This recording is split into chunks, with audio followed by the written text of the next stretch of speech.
interview is brought to you by our friends at Waggle Golf.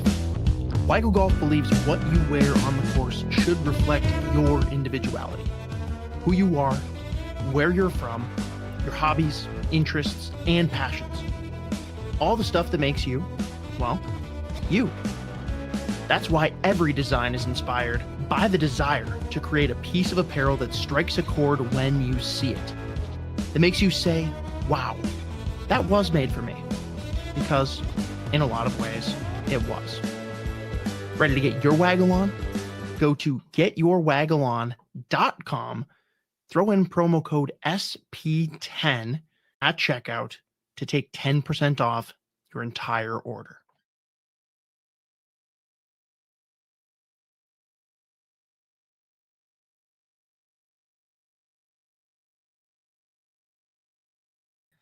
Check, check, check. 1, 2. Welcome back, everybody, to the Sota Pod YouTube channel for yet another live Stanley Cup watch party. Game 6, Minnesota Wild featuring the Dallas Stars, welcoming them back to the X again, the Grand Casino Arena in St. Paul. Puck has dropped, ladies and gentlemen. 8:40 on the clock here. Welcome back, guys. Can the Wild advance to the second round? Will Dallas stave off elimination?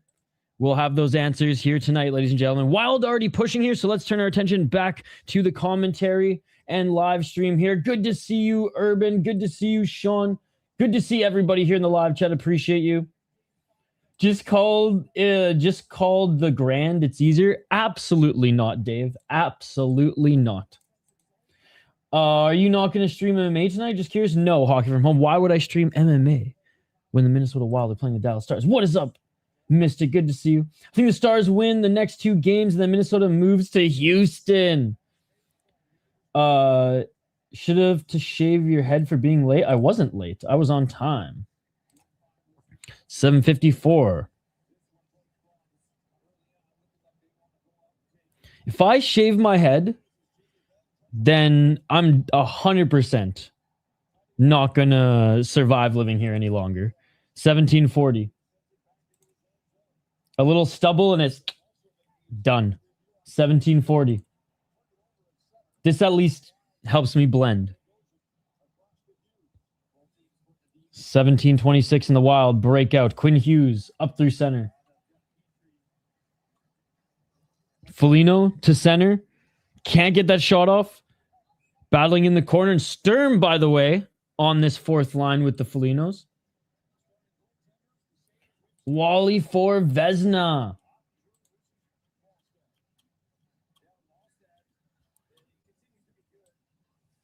Man, look at Wallsted's numbers. Absolutely insane. I am watching the home broadcast here. All right, 7:15 on the clock, and the Dallas win the faceoff.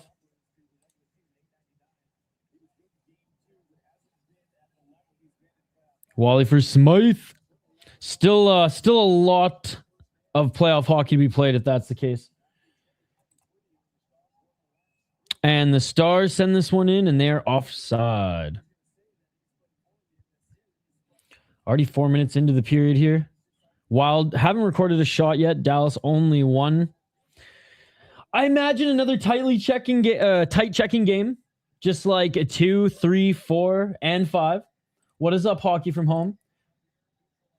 I've already answered you, Hockey from Home, and I've made plenty of updates on the channel. It all depends on how late this game goes and how much gas I have left in the tank. But regardless, you're not going to be awake anyway, so it doesn't matter. All right. Minnesota Wild, they keep it in. They send it around the net, or at least tried to send it around the net. That's going to hit a stick and go up and out of play. Johansson trying to send that around.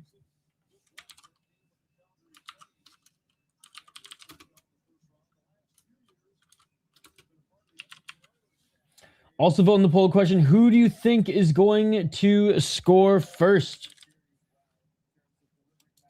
Wild win the faceoff. Up the right side. Johansson back to Hughes, who's behind the net right now.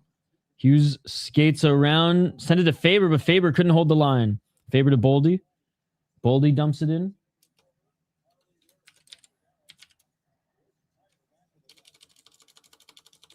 Wild still hold it. Hughes holds the line as play was broken up, but the Wild are able to reset up. Hughes sends it to the net, and there's a save by Ottinger. That'll be the Wild's first shot on net. Good poke check by the Stars, and the Stars are able to get this out.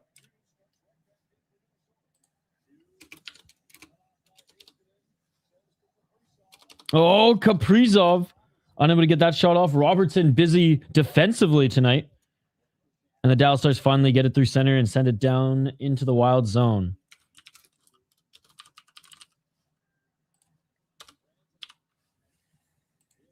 All right. I'll get the ticker up for you guys. I know Hockey from Home, just waiting for it. Wally for Conn Smythe. So for the basic questions, not being a hockey guy, who does the winner of this series who does the winner of this series play? No. This series will play Colorado. Who, if this series goes 7 games, Colorado will have had over a week of rest. Dallas gained the zone, tried to set up a beautiful slot pass, which was set up a beautiful opportunity, but Wild picked their pocket, send the puck down into the neutral zone. Dallas right back into the Wild zone. That left wall, blue line, and good job by the Wild, able to get possession again and dump this one in. Oh, whistle. I didn't see looks like someone on the right side there was, I don't know if it was Trenton. Somebody was offside. Third line of Tarasenko, Trenton, and McCarron, which McCarron was super noticeable in Game 5. Lisa Bro. Oh, nice Hockey from Home. I mean, Toronto is expensive.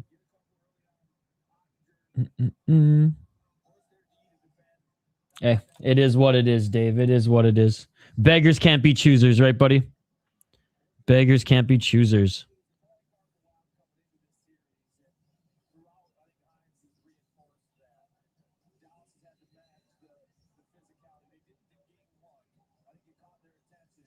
I'll see what I can do during the timeout. You can't enter the offensive zone ahead of the puck. 14:41. And the Wild try to send it center, but can't put it home.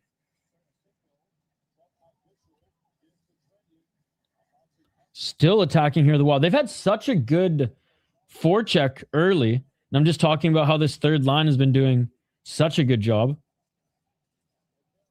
Here, I'll switch through broadcast and feeds here in a bit, guys. This is all I was able to get earlier, so my apologies for being behind.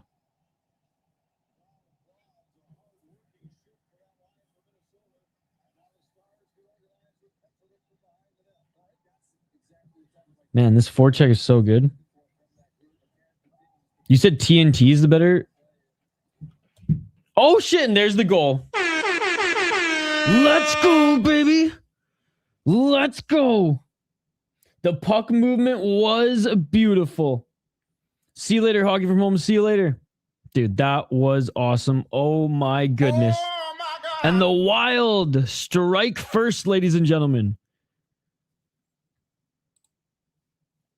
And the Wild strike first. Yeah, it looks like we're all getting different times here.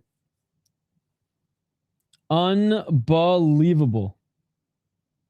All right, I switched to TNT. We'll see if anything's better here.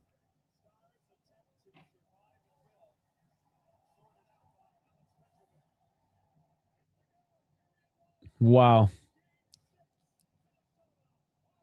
The crowd is going absolutely bonkers right now, ladies and gentlemen. Absolutely bonkers.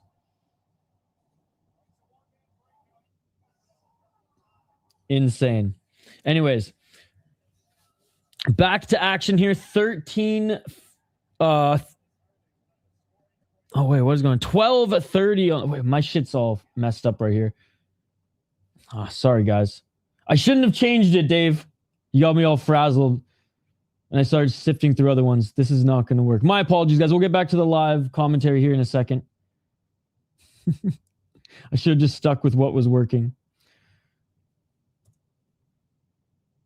All right. Well, there you go. Minnesota Wild on the board, ladies and gentlemen. On the board. I'm going back to the home feed.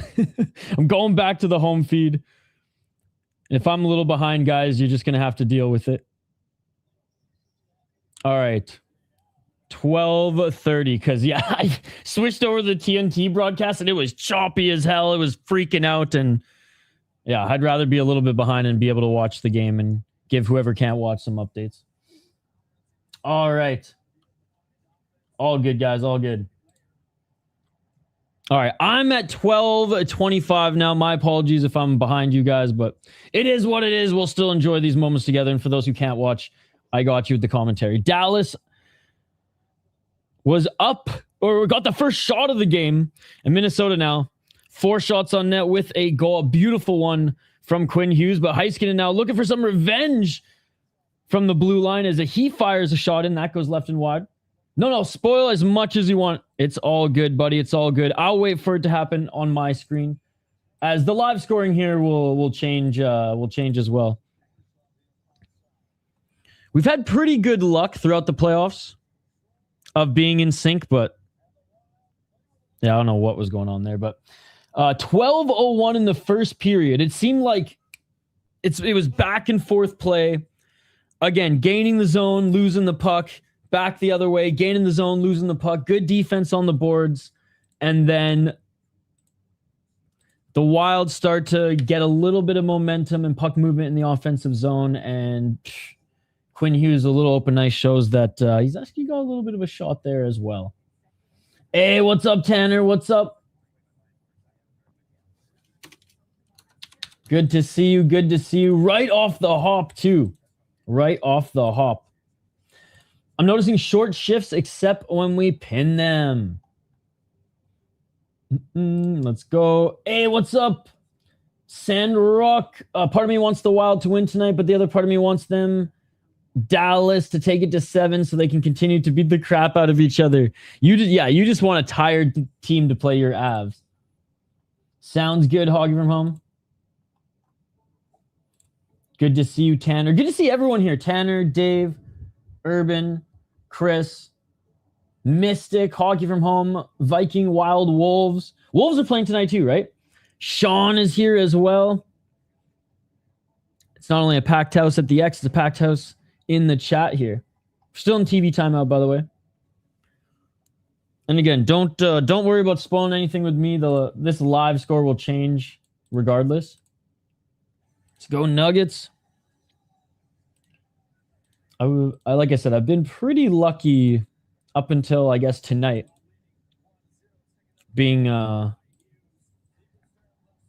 pretty in sync, but I think I'm like 40 or 50 seconds behind. Not to mention the few seconds YouTube delay. And anyways, here we are. Puck has dropped, and we are back in action, ladies and gentlemen. Dallas Stars behind the net. They send it forward, and the Wild, good defense being able to send this out. Back to the neutral zone. Dude, the crowd is so loud, I can't even hear LePanta fucking talk. It's amazing. Yep, both Minnesota teams can end the series tonight and advance to the second round. Again, great job by the Minnesota Wild breaking up that play and forcing the puck over the line, but cannot control it. And it looks like both teams are going to finish their changes. Good to see you, by the way, Christopher. 11-16. Yo, you did not need to do that. Casually combative 69. Oh, what a save. What a save. Oh, short side opportunity there for the Wild on a little blunder from the Stars. Stars are able to get this puck after that all the way back into the Wild zone. We'll have a whistle to the left of Volstead. Thank you so much for supporting the Soda Pod. Casually combative 69. Oh my God. Ottinger just jumped and fired his legs out for this one. Holy shit. That was a hell of a save. That was a hell of a pass to Foligno, man. Oh, if Foligno would have just shot. If Foligno would have just shot it, he would have scored. Instead, Marcus tried to get a little fancy with... I mean, he was already in motion, don't get me wrong. He tried to get a little fancy with the... Oh my God, with the little dragon backhand. I appreciate you, man. Hope work's going good this week. I saw that you got to watch a little bit of one championship. Let's go to Karu. I mean, the Rod Tank fight was completely rigged. He actually dove that whole time. I don't know if you know that. That's the consensus, apparently. What are you covering this weekend? I'm not doing UFC this weekend. For both Minnesota teams could not end tonight. Both Minnesota teams could, in a weird twist of fate, face Game 7. Diehard Wild fans wearing my Kaprizov jersey while working. Let's go. So every time I wore a Wild jersey, both my 2003, huge shot opportunity by Eck and another save by Ottinger. The boys are buzzing right now. This second line. Faber with it at the blue line. 10 minutes on the clock. Back to Hughes. Shot from the line by Boldy. Another save by Ottinger. In the corner, Dallas trying to get this out. They got some tired legs, but Hughes doing a good job keeping this on the wall. Both times that I've streamed with the new Subway jersey and the old 2003 CCM jersey, the Wild have lost. When I wore the back channel green crew neck, they've won. So superstition. A nice shot from that left side, and that's going to ricochet down the ice. This is 5-on-5, and we've only had 5-on-5. Oh, shout out to the Quick Trip commercial on screen. No ordinary chicken indeed. They got the best fucking spicy chicken sandwiches. Let's go, baby.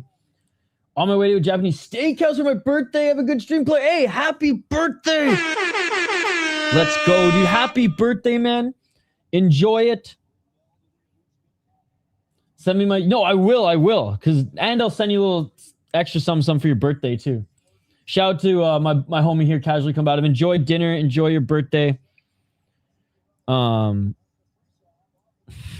I hope you take some cute Japanese honey home. All right.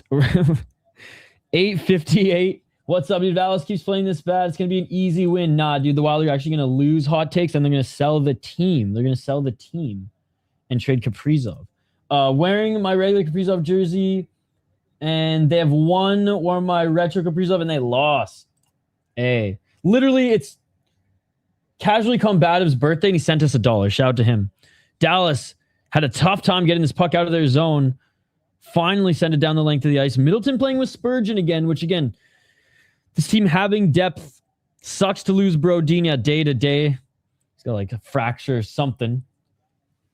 Broken toe or fracture, I imagine, from blocking that shot day to day. But hey, would I have liked to see Hunt in the lineup? Yes. Petrie, not the worst option. It's not like him and Bogosian are going to get many minutes tonight anyways. And yeah, it's just good to see that this team has depth and it's proving to pay dividends. Over the line was Dallas, and Dallas with a shot. Volstad with the blocker save. Again, a little pushing and shoving. 12 minutes. 12 minutes since Volstad has made a save or has been forced to make a save. So probably liked that shot there to keep him fresh. Hot Takes is here as well. Literally the whole crew's here, man. The whole crew's here, even from the MMA side of things. Even from the MMA side of things. I might cover some more Peruvian MMA later on my other channel, but we'll see. We'll see. But yeah, shout out to the homies here. Smash that like button. I got to change up the poll question.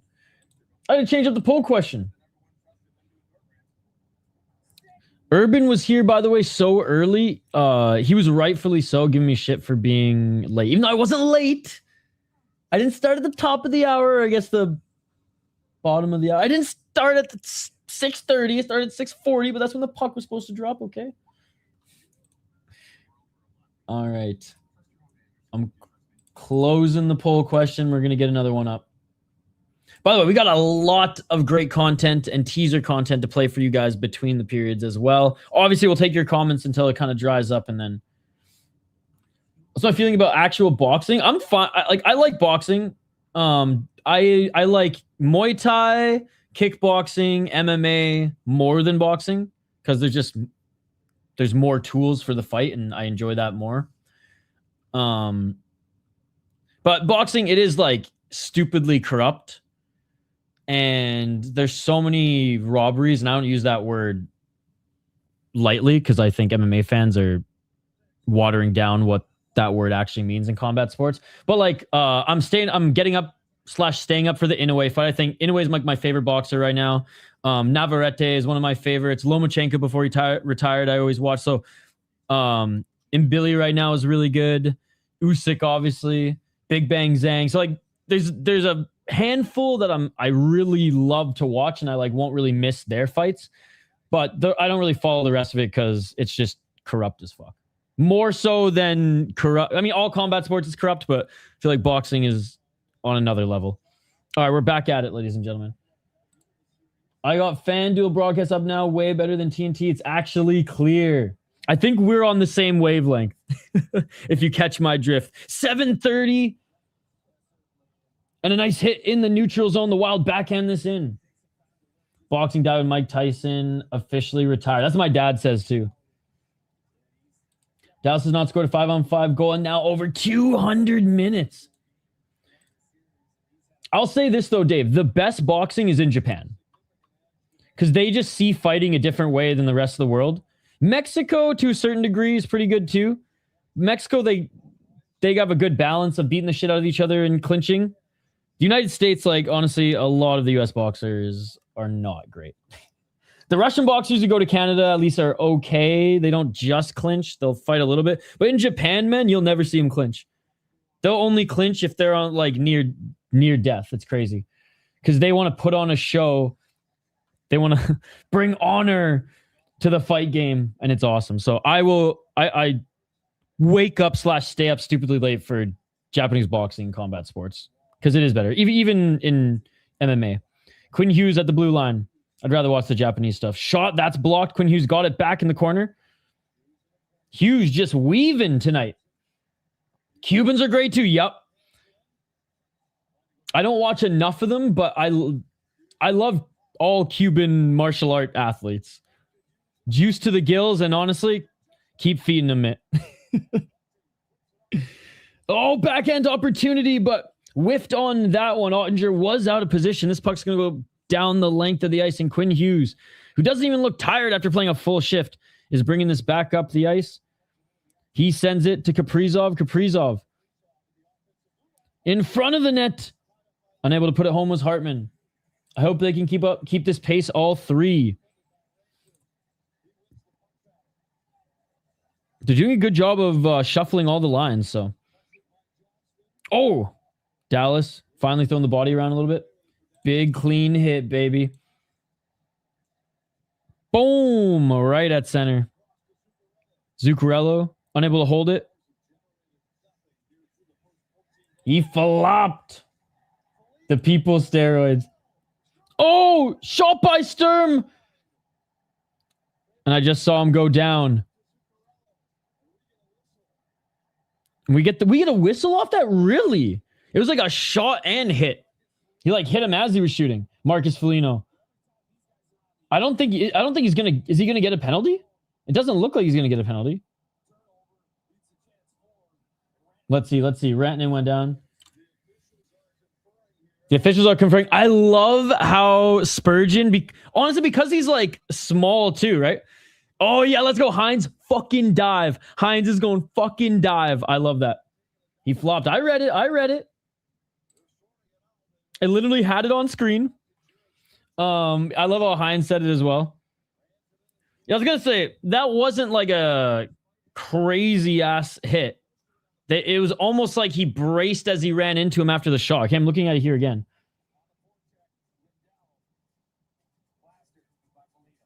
Plastered. Okay, I just saw it again. No, it's not even that bad, dude. It's not even that bad. Honestly, it's so not that bad. That's not even the hit I thought it was. I thought they were going after Sturm. Because Sturm shot the puck and the guy went down right after. That's literally who I thought this was on. That's crazy. All right, we're going to a TV timeout as they figure things out. By the way, if you're watching on Twitter or Facebook, come over to our YouTube channel. This is the platform that we are trying to build. Dallas wants no part of actual physical hockey, and it shows. And it's crazy to say that because the last few games they have, right? They've kind of matched the intensity. Whereas tonight, it's like, oh, they're going to... Gully's going to go ham, dude. Glenn Gullitson's going to go ham in the locker room. Oh, do I have... Hold on. He freaked out in a Flames practice one time. Like Mike Yo style. This is going to be... Oh, my God. Yes, I have it. This is going to be Glenn Gullitson. We're in a TV timeout right here. I can play it. This is going to be him in between periods, ladies and gentlemen. Look at this production on the fly. Gully going ham, guys. Gully going ham.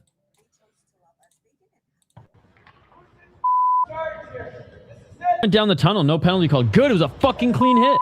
Boom. There you go. There you go, Gully.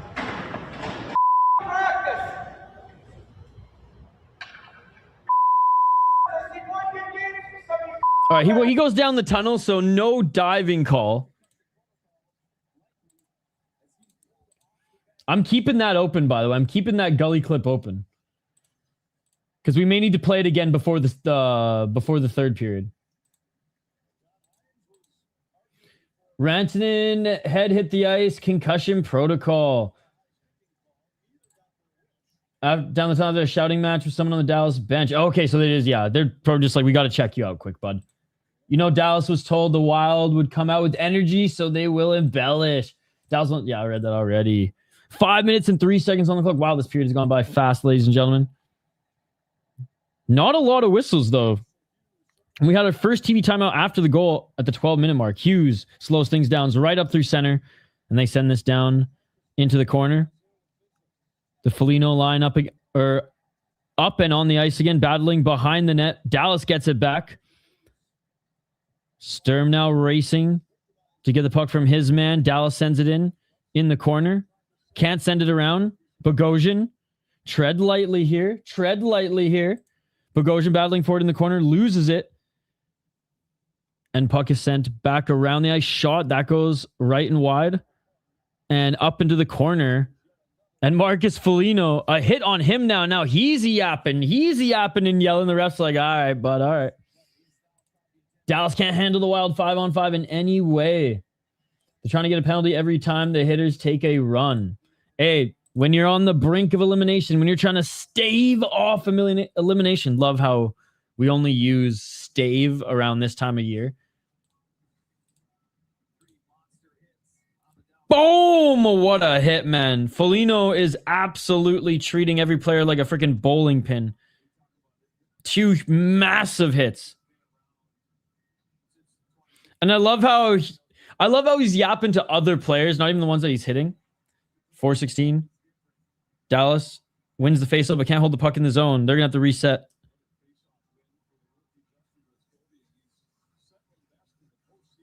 Dallas all the way back down. Wild with the forecheck pressure. Dallas dumps it in the corner. Jeff Petrie backs it around. Wild send it around. Petrie sends it out. And it's going to go up and out of play. Jeff Petrie getting the nod over Hunt, man. I was a little disappointed, but look, he's not going to get a ton of minutes. I understand why the Wild coaching did it. Going to play, 8 minutes tonight, hopefully. And he's just going to do that. Get the puck out of the zone or send it around so his defense partner and or the forward hanging back can take it.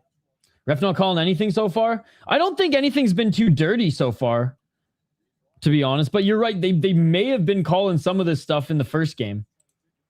3:48 and the Wild win the faceoff.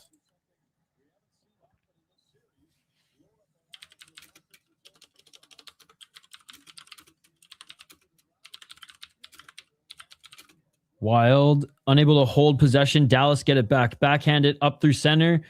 All the way down the ice. And we're going to have some icing. I think they wanted Petrie for this size. I think size and experience. I think if this was game 5 or game 4 and they had the same situation, Hunt would be in. I think in game 6 or game 7 is Petrie just because of the experience, and then probably the size too. You're definitely not wrong.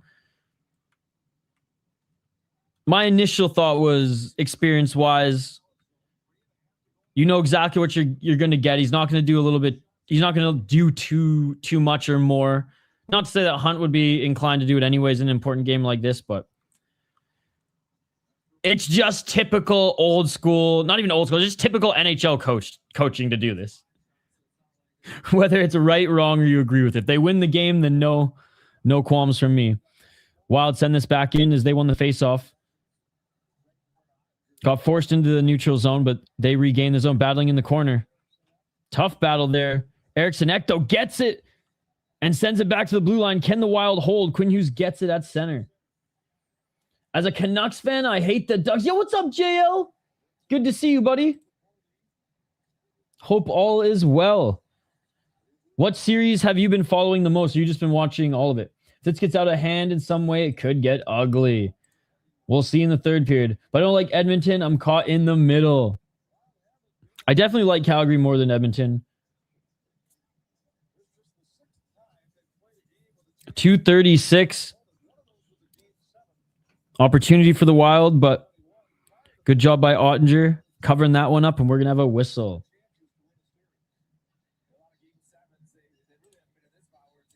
I mean, man, this game, look, I'm not the one who's like trying to jinx this or anything, but like, you don't need me to tell you, Minnesota Wild fans, how important this game is. I mean, it's literally felt like a lifetime since this team has advanced to the second round. I've been watching them all, but I am most interested in the Mammoth and Knights. Go Ducks. When I lived in Canada, Calgary was my favorite Western Canadian team because I like Mike Vernon. Yo, shout out to Mike Vernon, man. They were always a rival of the Canucks, so I was never like a Flames fan. Oh, slap shot by the Stars at the blue line. That got through. Good save by Volstead. It looks like it hit a Wild player on the way back, and this is going to be icing. I lived in Calgary for 3 years right after high school, so they have like a special place in my heart because like all my first NHL games I went to were at the Saddle Dome. I had season tickets to the Hitmen, the WHL team, which was at the Saddle Dome. I basically lived at the fucking Saddle Dome. I went to concerts there like all the time. I went to lacrosse there, so like yeah, I basically lived at the fucking Saddle Dome. The amount of jackets and shit that I've left there is just insane. The amount of heroin beers that I've drank there was insane. And then I loved Iginla. So I didn't hate the Calgary Flames despite being a Canucks fan because let's be honest, the Canucks just basically beat them up my whole life. But Iginla was fucking awesome, man. Iginla was fucking awesome. And honestly, I'll give when Robin Regeer played there, that was pretty fun too. Bouwmeester played there, that was fun. Curtis Glencross, underrated player.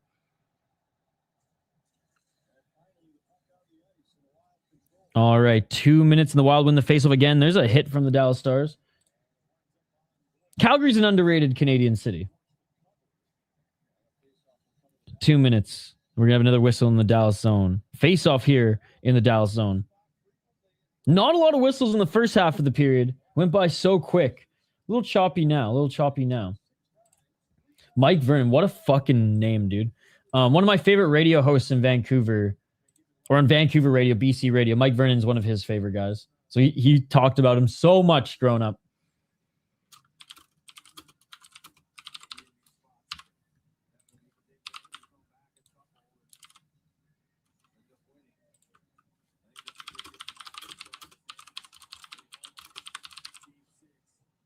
All right, new poll question. Maybe I cursed it with the poll question. 151. I'm glad they didn't go to a TV timeout there, but they'll probably go to one if they get another whistle here.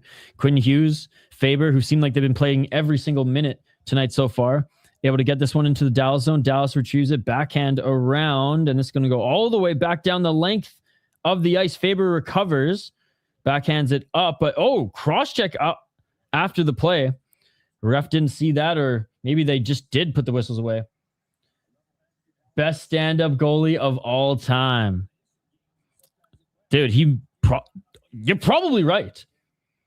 That's the thing. I wonder who's I wonder who is the Calgary Flames fans' favorite goalie, Vernon or Kiprusoff.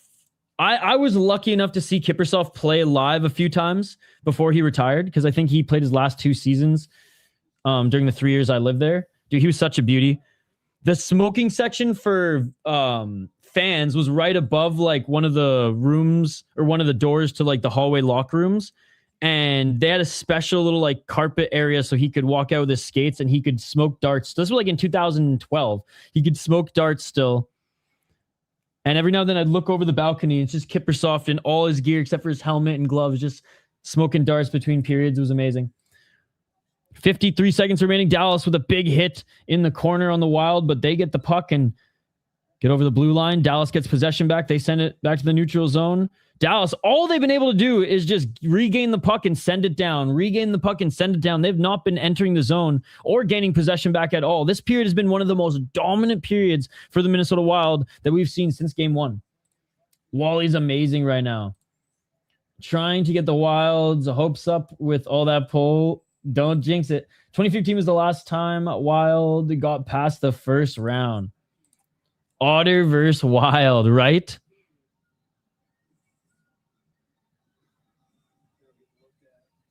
Oh, and Nick Foligno got hit high. And the bench is looking at him right now. Oh, bro, that's a tough one because it hit the shoulder and the head at the same time. But the bench, they're very, very much upset about that one. It hit like the shoulder. It's almost like hit in between. It like hit the shoulder and the neck at the same time. But Nick Foligno in a lot of pain on the bench, ladies and gentlemen. I don't like that at all. I don't like that at all. They showed us only 2 camera angles. I feel like they should have showed us the other side. That would have been clear. All right. 5 seconds remaining and 3, 2, 1. That will do it. Period number 1 ends with the Minnesota Wild up 1-0, ladies and gentlemen. Honestly, it could be 3-0 with how good this team has played. With how good this team has played, it could be 3-0. No special teams. Is that the reason why they're up? No special teams? It could be. It could be. Very good 20 minutes of play. The Wild dominates. Yo, what's up, Obey Time? Good to see you. Good to see you. If you guys are watching on Facebook or Twitter/X, come over to our YouTube channel. Join us here.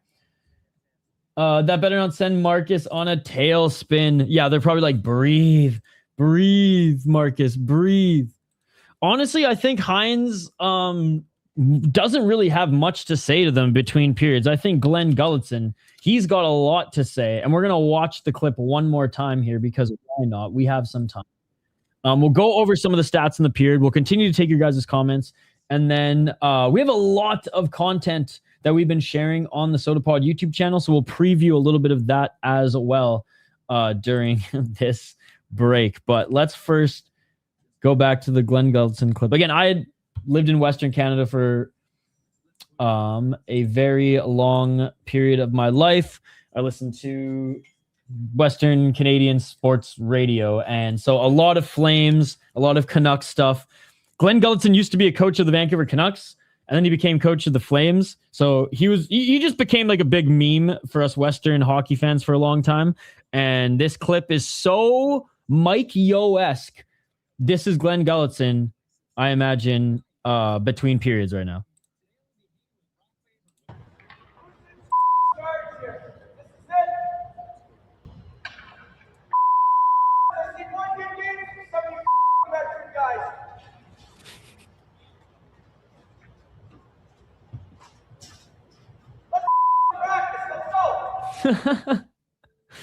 We talking about practice? We're talking about practice, guys? Oh my goodness. Even then, I think that was less performative. Maybe the stick flying is always a little performative. I think that was a little less performative than Mike Yo's. I don't think Mike Yo was actually angry. I think Mike Yo was like, I have to do something to save my job. Oh man. All right. 7 shots of the Wild, 4 shots of the Dallas Stars. Not surprising that they're low scoring chances game and probably low scoring game as well. Unless the Wild really start to open the floodgates in the second round, which they're getting a lot of chances. It's just is this going to be a game that Odger steals for the Dallas Stars? Because realistically, I don't think either goalie has stole a game. The goalies have just been excellent. They've just been fucking solid. Definitely have helped keep games closer, but I don't think we've seen just like a game. And I feel like every playoffs, whether it's for the Stanley Cup champion or not, we see a game in a series, maybe even multiple. We at least see one where it's just like, okay, that game was the goalie and only the goalie. I feel like in this series, we just haven't seen that yet. Is this going to be that game for Ottinger? I mean, so far, everybody playing in front of him has not been good. I mean, this is the worst period the Dallas Stars have played since game 1. I'm wearing the same North Stars t-shirt and 97 North Stars colors, wild jersey. I was doing what you were doing, switching between old school Marlin, Jabber jersey and this jersey. Marlin, I'm even too young to fucking know who. Gilbert. Okay, Gilbert. I was going to say.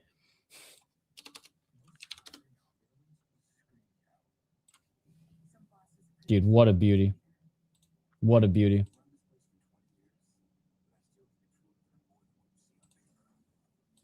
What a beauty. I just brought up his hockey DB.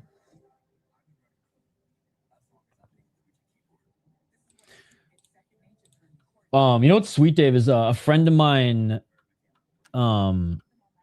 got gifted like a whole box of like cards, and a lot of them are junk, don't get me wrong, and a lot of them are baseball, and he's way more of a hockey fan, but he's been sorting out a lot of them, and since it was like a Minnesota friend of his, it's cool for me he was showing me a lot of them. It's cool for me to check out a lot of the old North Stars guys, because again, growing up out west, I got a lot of like 70s Canucks, which are pretty cool, like the O-Peachies. But I think I don't have... I have a few like Whalers, but I don't think I have any North Stars, like old school cards. So I'm just not as well versed in some of the older North Stars history, as I should be anyways. Maybe I just got to start making some cool lore videos on this channel. I mean, one lore thing I know is just like, you know, not Nick Bukestad, but Uncle Bukestad, and how like he's so beloved, even though he was kind of, I think one-hit wonder is disrespectful, but offensively anyways, kind of only had like 1 or 2 breakout seasons, and then just kind of went back to his two-way style play. But anyways, that'd be fun. Always trying to brainstorm on new things we can do with the channel now that we're continuing to grow. Thanks to all you amazing folks. Smash that like button and subscribe. Yeah, not even a lot of stats to get to here right now. I mean, take a look at the box score. I'm always interested to see who's playing those big minutes, and surprise, or to no one's surprise, I should say. Oh, Quinn Hughes being interviewed by Kevin Gord. Oh, he's pretty animated here too. Putting on the body all 6 games here, he says.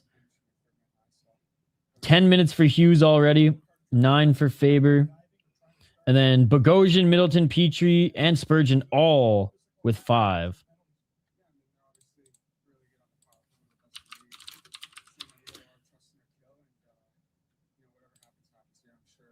Saying we got a lot of trust in our kill, but whatever happens, happens, he's saying.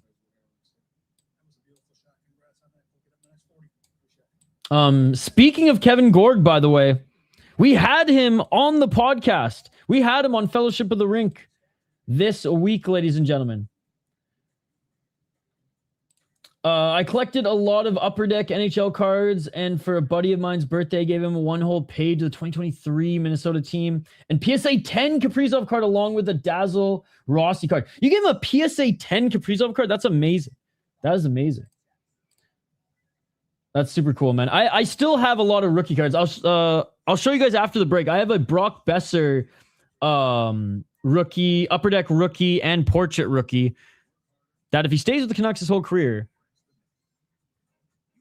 you know, I said early in his career, I was like, if he becomes a superstar, this is going to pay off my student loans. But I don't know if it'd be a PSA 10 grade, but it would at least be 9 because they're in excellent condition.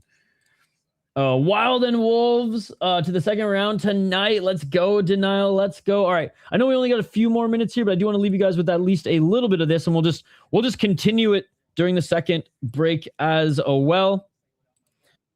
Kevin Gorg joined Fellowship of the Rink this week to just talk about the series. And they touched on a little bit of NHL around the league, but mostly just Minnesota Wild talk here.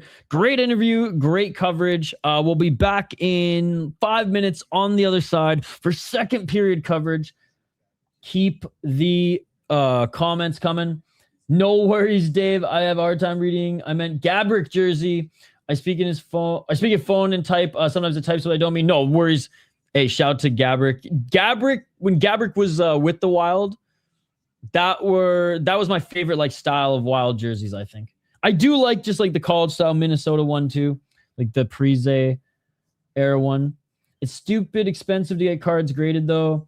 All for the hope they returning. Yeah, and PSA is corrupt as hell. PSA is more corrupt than boxing judges and commissions. I'm hoping more collectors start just sending their cards to other ones so that we can just demolish PSA. I know I have a lot of old Pokemon and Yu-Gi-Oh cards, and I hate PSA, dude. I hate them so much.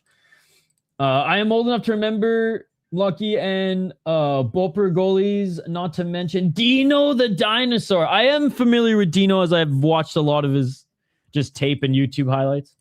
What's good, sis? Wow, hey. Usually that fries me, but somehow I'm still fresh. You're fresh because there's fucking hockey on, my man. Hey, keep up the grind, man. Guys, go check out CCSYT21, otherwise known as Sis YouTube channel. We'll be back on the other side. Enjoy this little snippet from the last Fellowship of the Rink episode, and we'll just continue the coverage right after this. And if you guys want to hear the full episode, I will link that in the chat as well. Back on the other side. Do not go anywhere. More Wild coverage in the second period here next. Us on the show today. You all know him if you're listening to this podcast because you are deep into the Minnesota Wild, and you see him regularly on FanDuel Sports North. Kevin Gorg, or I guess, I don't know, do I call you Gorgie? Do I call you K-Train? Like, what's the preferred nomenclature here? I love the use of nomenclature, so clearly you get it. The dude abides. They all work for me. It's funny because the new guys don't always kind of play along. And last night I got a thanks, Gorg, from McCarron, who's, by the way, 1.5 feet taller than me. And everybody on Twitter having a good time with that as well. That photo was amazing. The photo was seriously. I don't know who put that together, but that's some of the best photoshopping I've ever seen. It took me a minute to work through and be like, God, I want this to be real so bad, but I don't think it is. It was really well played. Oh, and obviously you all know that we brought Kevin on, given the timing, for a very specific reason. It's Kentucky Derby weekend. I imagine that this is the most sacred of holidays for you, and you are praying that if, God forbid, there's a game 7, they do not overlap with one another. Yeah, you would hope it'd be a night game, and right now with the Wild on the cusp of breaking through to the second round, it really would be very beneficial for me if they could find a way to win that game in Game 6. And you know what? Either way, it'd be a hell of a Saturday. First Saturday in May is always sacred for me. And if it's a double dip, it's a double dip. The Derby's scheduled to go off around 5:59, 6 o'clock Central. So either way, I think they'd work around that Derby time with either a day game early afternoon or a night game at 7. But bottom line is, if you're pulling for the Wild, I don't think you want to go back to Dallas. I think you want the team to find a way to get the job done. The Jonas Brodin injury took a little bit of the fun away from that Game 5 victory in Dallas because he's such an important piece for Minnesota. And if you're even dreaming about a matchup with McKinnon and the Avalanche, that would be a huge loss. But you know what? You got to live in the moment and take care of business right now. And for the record, John Hines said today that no update on Jonas Brodin. We did see him walk out with crutches and a walkie boot yesterday. It's hockey, so he could be easily playing tomorrow. Who knows? But just no update. They'll probably play Damon Hunt or Petrie if Brodin can't go. Gorgie, have you been to the Kentucky Derby? Have you been there yourself in person? It's been a long time. The last time I attended was 2004 in a driving rainstorm. We got soaked the year that Smarty Jones won it. I've been to 5 derbies. I got to tell you guys, it's a bucket list thing for any sports fan. It's great fun. Problem is for all of us that work in the game of hockey is it always seems to happen during the playoffs. And so I started working for our network back in 2006, and clearly I haven't been to a derby since I got back into the game of covering hockey. So it's awesome to get there, but with the hockey schedule for all of us that work in the NHL, not easy. Yeah, I was actually supposed to go for my golden birthday, do that and the Bourbon Trail. Like, it aligned the dates perfectly. And that was in 2020. So take a stab at why I couldn't go. Ouch, ouch, ouch. Tough one. And so for you, like someone that's obviously a lot more dialed into horses, do you have a pretty good handle on what's going to happen this weekend? Or are you like, I won't know anything until morning of? Well, you certainly have to kind of live on the fly with the weather, because I think 4 of the last 6 years, the Kentucky Derby's offered a sloppy track, which really does change how you look at the race. And anytime you have a Kentucky Derby with 20 horses in the gate, it's the only time we run that many horses in one race. Most races, if you come out to Canterbury and hang out with me and Paul Allen in the summer, there's 8, 10, 12 horses in the gate. The Derby is different. They have a special gate for this race, 20 horses. My theory is if you ran the race 10 times this coming Saturday, you probably get 7 different winners. So I always look for long shots. I was lucky enough to have the winner last year, Sovereignty, but it's really hard. I've lost a lot more than I've won. I've got a horse this year in Chief Wallaby that I've been following all winter. I made a couple of future book bets on him in February and then into March, and hoping to get him to the starting gate, and fingers crossed he's there. He's training well. The guy that's kind of the coach, the trainer that takes care of the horse, is Bill Mott. He's a Hall of Famer. He won the Derby with Sovereignty last year. I think he can do it back to back. But the horse, I think last I looked, guys, was 14-1 odds. So a $20 win bet would get you almost $300. So you don't have to risk a lot to try to hit. And hopefully some of the folks watching the podcast will hop on the bandwagon and see if we can't get Chief Wallaby hoping. I mean, I feel obligated now, because if I don't, I'm going to feel like an idiot. So like, you're kind of forcing that on me, but I'm here for it. And obviously, I mean, horses are a big facet of just your wider sports fandom. But we ask everyone on this show, if you haven't noticed, we're kind of nerdy, and our podcast is featured off Fellowship of the Rings, Lord of the Rings. Do you have like a nerd itch, like whether it's a TV series, book series, something you collect? Well, I used to collect beer and pop cans when I was a kid. So I would go to, back then we had a bunch of these flea markets all over the Twin Cities, and I would collect all these old beer and pop cans. And so people are always taken back when they see me during football season, because I'm this huge Denver Broncos fan. And it stems from 7-year-old KG finding a Denver Broncos Orange Crush can at a flea market in Edina at the old France Avenue Drive-In. And I got obsessed with that collection of cans. I had to collect all 8 to finish off the set. And I then became a Denver Broncos fan. And I've been that way for 5 decades straight. The nerdiest thing I do is I watch Seinfeld in my spare time. When Martin St. Louis had that press conference up in Montreal, I'm like, oh my God, he's my spirit animal, because it's a show about nothing. When you're trying to chill or fall asleep or decompress after a big day at work, at the rink, or at the racetrack, I pop on Seinfeld and I just watch old episodes. And if I happen to catch one of my favorites, like the Merv Griffin set episode with Kramer kind of stealing the show, I fall in love with it all over again. I've watched each probably season 15 times. And so that's kind of the nerdiest thing I do. I mean, it is the easiest watch. I will say I'm not like you and Russo and Marty St. Louis. Like, I'm not obsessed with Seinfeld. I definitely appreciate the writing, but it is just the easiest to just sit down and like, you're really not going to like have too much going on there where it's like, yeah, I can just kind of chill out and watch this. For sure. It's an easy watch. It's timeless. A lot of the storylines I think still carry over to what we live through every day. And I think Joe and I are together so much at the rink. We have kind of a secret little family there of the writers, the radio coverage team, the TV coverage team. It's like a mini Seinfeld set because all the jokes are running jokes, all the banter, Russo melting down, him and LaPanta bickering like a This couple of interview is old men brought to barking you at by the our clouds. friends at Waggle Golf. Waggle Golf believes what you wear on the course should reflect your individuality, who you are, where you're from, your hobbies, interests, and passions. All the stuff that makes you, well, you. That's why every design is inspired by the desire to create a piece of apparel that strikes a chord when you see it, that makes you say, wow, that was made for me. Because in a lot of ways, it was. Ready to get your waggle on?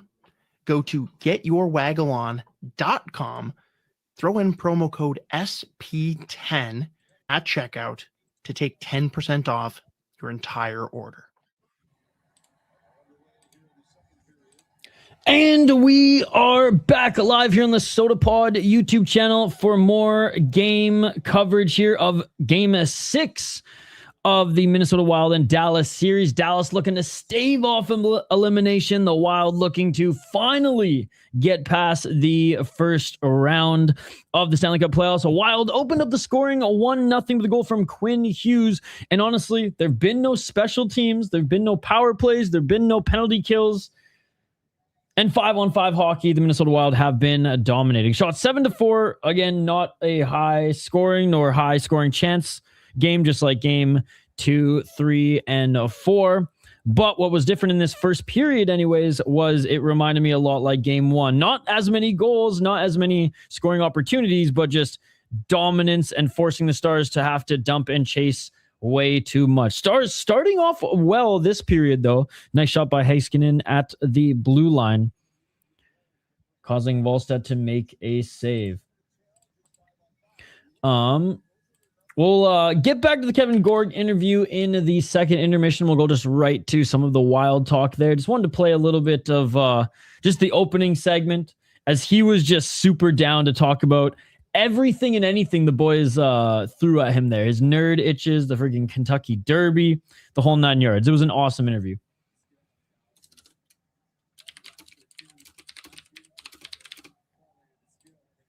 All right, Dallas chases back into their own zone as the Wild won the faceoff and forced this puck down into the corner. Kaprizov out there fishing for it behind the net into the corner. Wild get it back. Hartman tried to send to the blue line, but the Dallas Stars, they intervene. They bounce this puck into the Wild zone. It almost actually hit Wallstedt there. Bouncing puck. The Wild get it back and force it down the length of the ice. Back and forth, back and forth. That has been this series, ladies and gentlemen. Oh, Dallas unable to clear. Wild get the puck back. Hartman in front, unable to get a shot off. And Faber unable to hold the line. He backhands up to Hughes. Hughes over the blue line. Hughes gets his pocket picked. And here come the Stars. Not with speed, though, as they were broken up. Forced to send that around the net. McCarron ate a big hit. Or barely ate a big hit as the Wild tried to dish a big hit. He just moved a little bit and it kind of missed him. Dallas over the line, but great job by the Wild. Able to pick their pocket and send this puck through the neutral zone. And it's going to be offside. It's Tarasenko. Oh, yeah.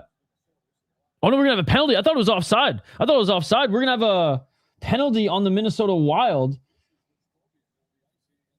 And Dallas ices this to get the whistle. I thought this was offside as Tarasenko dropped the puck back. And I just didn't think Trenyon was over the line.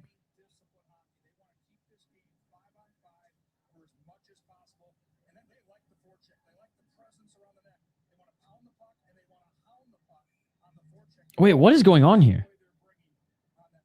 Okay, not a penalty. I was gonna say, why was the ref's fucking arm up for so long? Okay, anyways, I don't know why the ref's arm was up there indicating a penalty, but that was fucked. Anyways, offside, like I originally said. 17:39.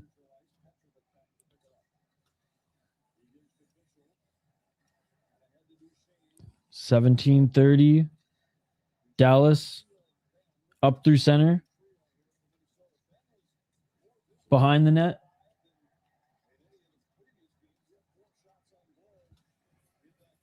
Wilding it around. Okay, now there's a penalty. That's hilarious. And now Duchesne yelling, oh my goodness. Duchesne not happy, cross-check, and the Wild, they got the first goal, and they're going to get the first power play. Dallas taking dumb penalties to force balance calls. Do you plan on doing a video series of the stats between the Wilds and Avs and the Wild if the Wild win the game? On Bogosian, yeah, Bogosian ass hits the mat. I'm sure Brett will. I'll pass it along to him. I'm sure he would be down. I'm literally going to text him right now. And if he's down to do it, then we'll do it.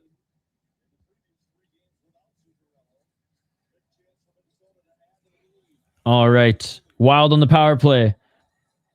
They win the faceoff. Boldy to Kaprizov.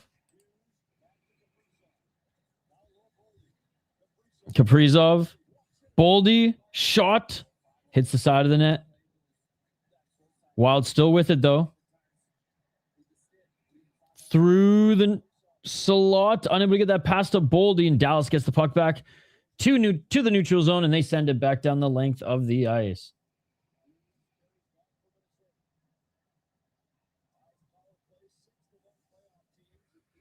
What the fuck are the odds that if both Wild and Wolves advance, they will trade places from Colorado to Texas? Wild, they need the power play going a little bit. 1 minute. They've needed to get the power play going this entire series. Oh, Boldy sprawls. He wasn't able to take that pass well. And Dallas near 2-on-1. Good fucking back check by Zuccarello there. That would have been a 2-on-1 for Dallas. Good job by Zuccarello. 40 seconds, and the Wild have done nothing with the power play. Dallas with another incredible penalty kill. And I mean, Quinn Hughes even was saying that Dallas's special teams, some of the best in the league. Thanks for Quinn Hughes. You're welcome. At least I get to watch him play more hockey. Wolves beat Denver. They get San Antonio. And Wild win. We got Colorado. Seems like a slim chance it works that way. That is crazy. A little Yankee swap. Wolves ain't making it past Denver. And that will do it for the power play, if you want to even call it that. Great kill from the Stars, and the Wild give the puck away, and then poke checked in return. And here comes Johansson. Johansson with speed. Johansson behind the net.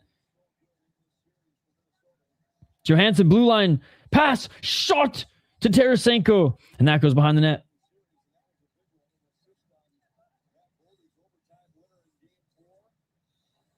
Dallas pokes this puck into the zone. Faber. Good back check.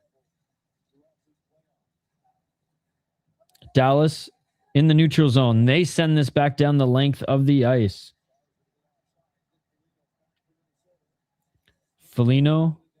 Nick Foligno back on the ice, and a big hit by Foligno as this fourth line's out there. A little miscommunication between Marcus and McCarron as they were going for that puck in the corner. The only reason Denver has a chance is half the roster of the Wolves is hurt. One of the Wild's better defensemen is hurt here, but Wild get the puck, slot, shot, save by Ottinger. That was the first nice opportunity for the Wild for a little while. The big boy McCarron. This line is insane denial, by the way. Marcus Foligno, Nick Foligno. McCarron back out. The Sturm was getting time with them, but McCarron on the line with them in this shift. I saw Dallas, a dude got a concussion as well and left the game. They're obviously just looking for something to call on the Wild. Braun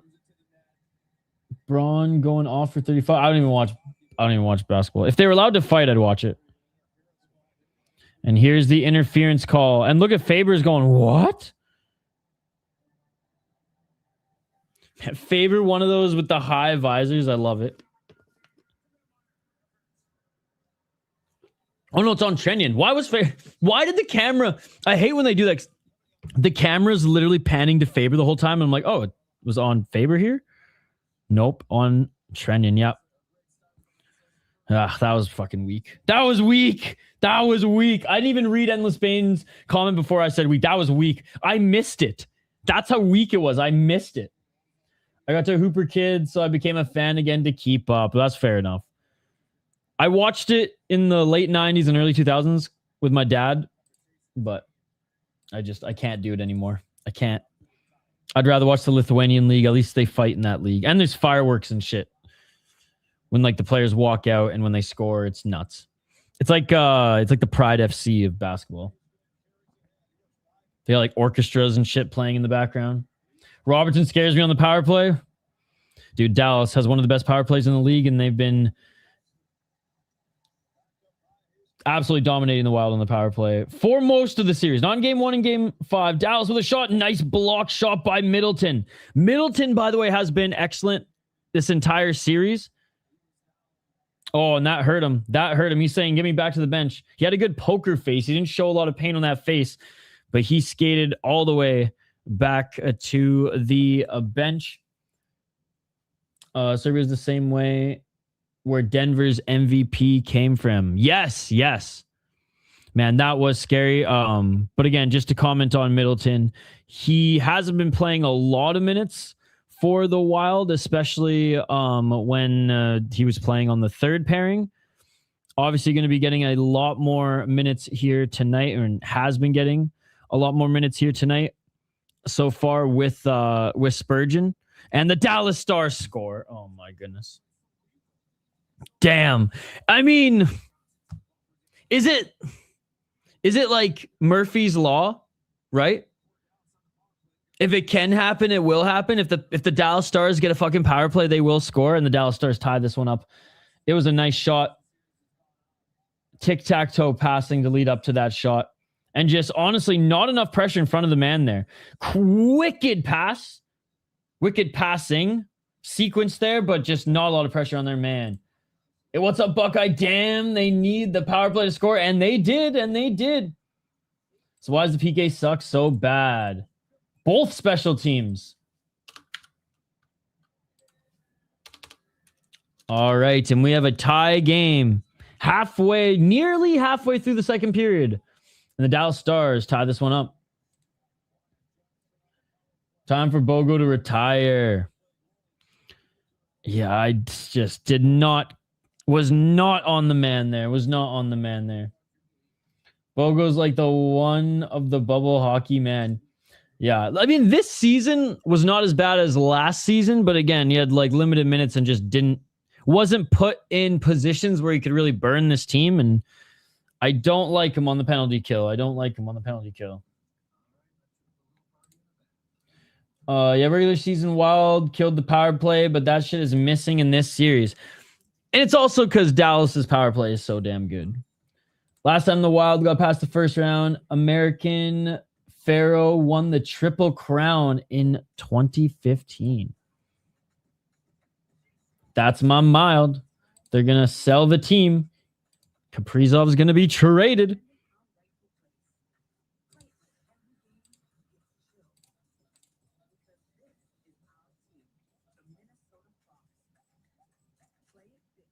All right, TV timeout, ladies and gentlemen. Embarrassing for the state of hockey. Dude, Texas is the state of hockey, bro. AHL in Austin. Houston's going to get an NHL eventually.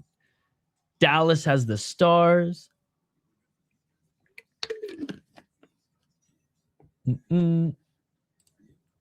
Let's be honest. That was a weak call, though. Hot take. I'm not blaming the boys for that one.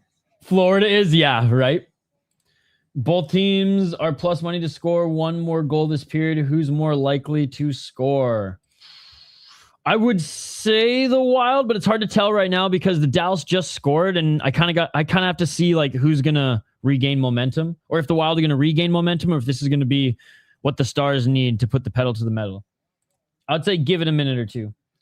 Stars are a fucking team. Dallas Stars doesn't even make fucking sense.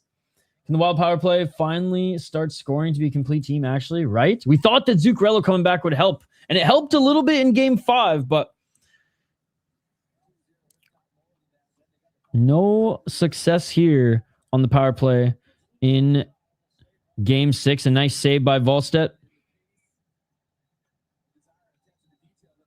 12-24. We're going to have a face-off to the left of the Wild netminder. Long shift period. I would put it on Stars, unfortunately.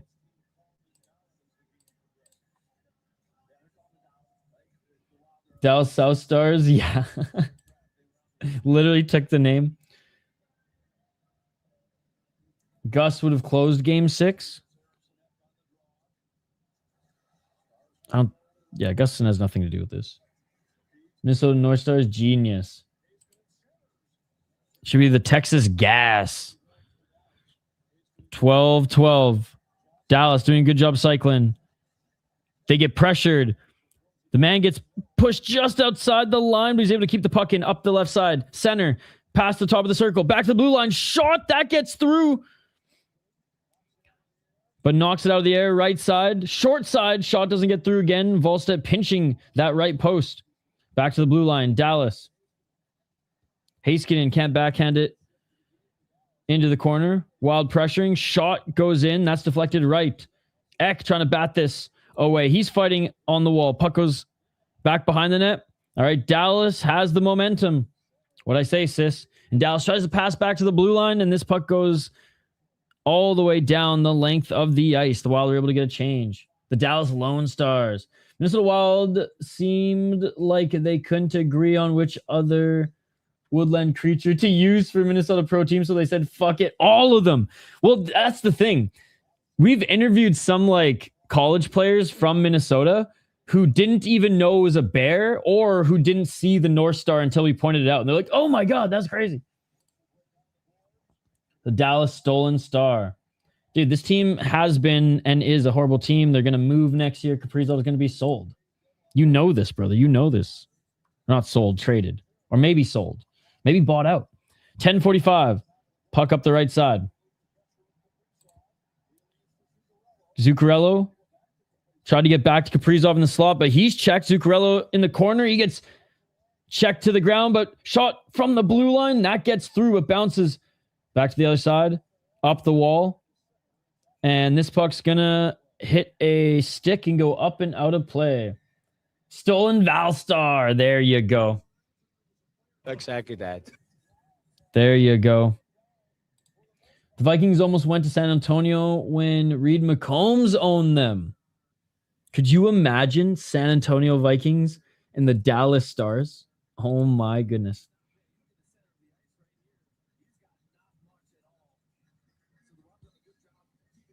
All right, face off. I kind of won by the Stars. No one really won that one. The puck went bouncing. Stars retrieved it. They get it out of their zone. Stars over the Wild blue line. Good defense at the wall. And we have this Foligno Sturm line back out there. Shot from the blue line. Nice job blocking the shot by yours truly, Nick Foligno, who's been blocking shots left, right, and center. 9:54. Colorado's sleeping, dude. 9:50. They're napping right now. What are you talking about? Cryo chamber, saunaing, and napping right now. Dallas still with it. Dallas tried to hit his man in front. No, elects to take a sharp angle shot. And some pushing and shoving. Bro, why are they playing Petrie and Bogosian so much? I guess Hughes can't play the entire game, but still. All right, we're going to go to a TV timeout. Yeah, sloppy play here for the Wild. They've owned Dallas 5-on-5 the first period. As soon as special teams are involved, man, momentum, it just causes momentum to swing. Wild couldn't capitalize. Dallas capitalizes. And Minnesota looks shell shock. Shell shook? Shell shock? Hey, what's up? Good to see you, Weather Bear. They have model level wives. I think they're watching hockey in their off time. Call them up from Vancouver.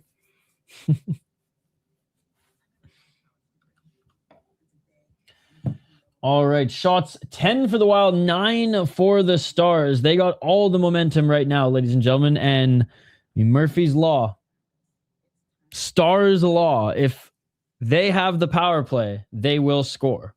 And Dallas did just that.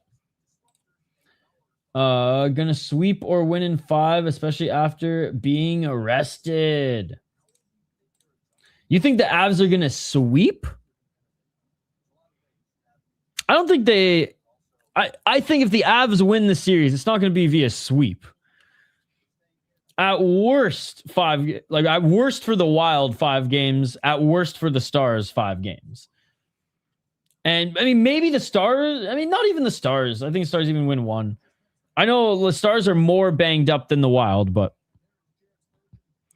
the Wild mentally look a little banged up after the Stars scored here. First game might be tough after a week off. Hot Takes thought that this series was going to be a sweep too. Hot Takes wants the Minnesota Wild to be moved. He hates this team so much. So, fuck Rado and all their sports fans. Second most annoying fan base behind PA fans. Weather Bear is pretty cool though. I will say Trennan needs to sit. He's playing scared. I would say in the first 2 periods of the last game, yes. The third period, he was fine. So it does have a little bit of jitter. I don't even know if he has a jitters here. He's definitely not the one on the line who's been throwing the hits like he usually is. McCarron's kind of the one there. But I did notice that in the first 2 periods. Nice save by Volstep of last game. Third, I saw him throwing the body around again. So I kind of thought, okay, it just took him a little bit to get going. These stupid penalties are killing this team. The first call on the Wild was not bad.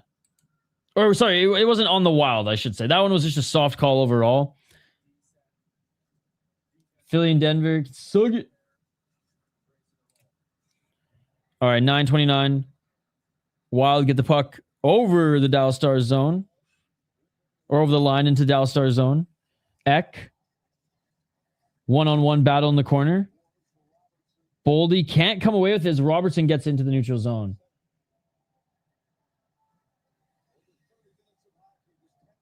You guys were saying Rantanen was flopping earlier. Now he's dirty.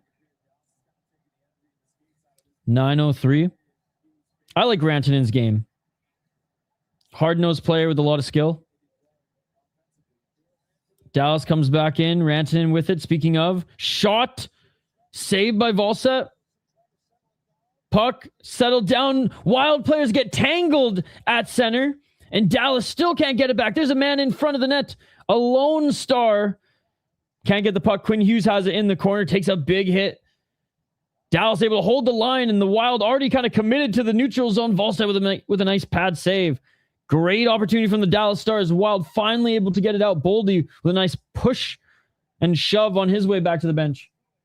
Boldy may have caught an edge. And yeah, Boldy looking at the official asking why they chose to let that one go. And a shot just wide. That was the best shot from the Wild. Best opportunity from the Wild in a long time. Given that it's been all Dallas most of this period. 11:13 left in OT. In third OT. Hartman winner. Close. Oh my God. What a save.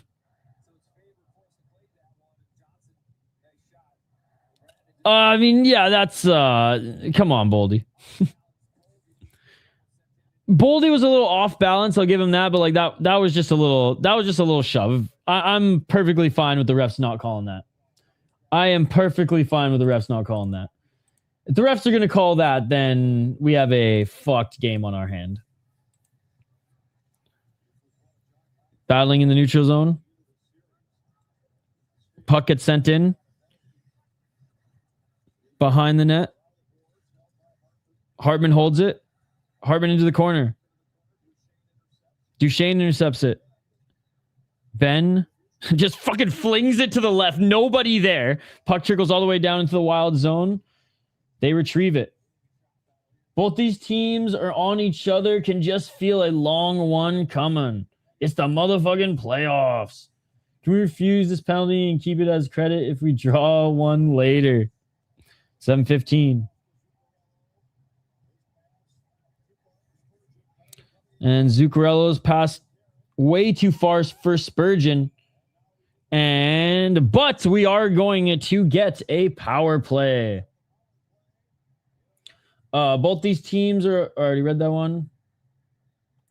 Get a power play at least. Oh, the mic is off. What was this? Holding call on Foxa? You know what, man? That was kind of dumb for Foxa. Little weak, don't get me wrong, little weak.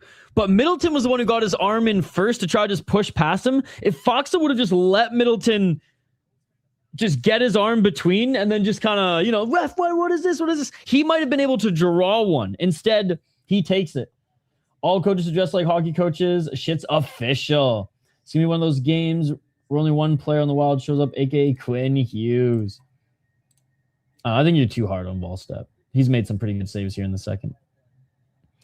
I'm a big Gus fan too, but anyways, I don't even know why I'm reading your comments. You want the team to move, and you want Kaprizov and Faber and Hughes and Volstedt all to be traded. 156 Wild shot in the slot. That goes right and wide behind the net. Back to the blue line. Hughes.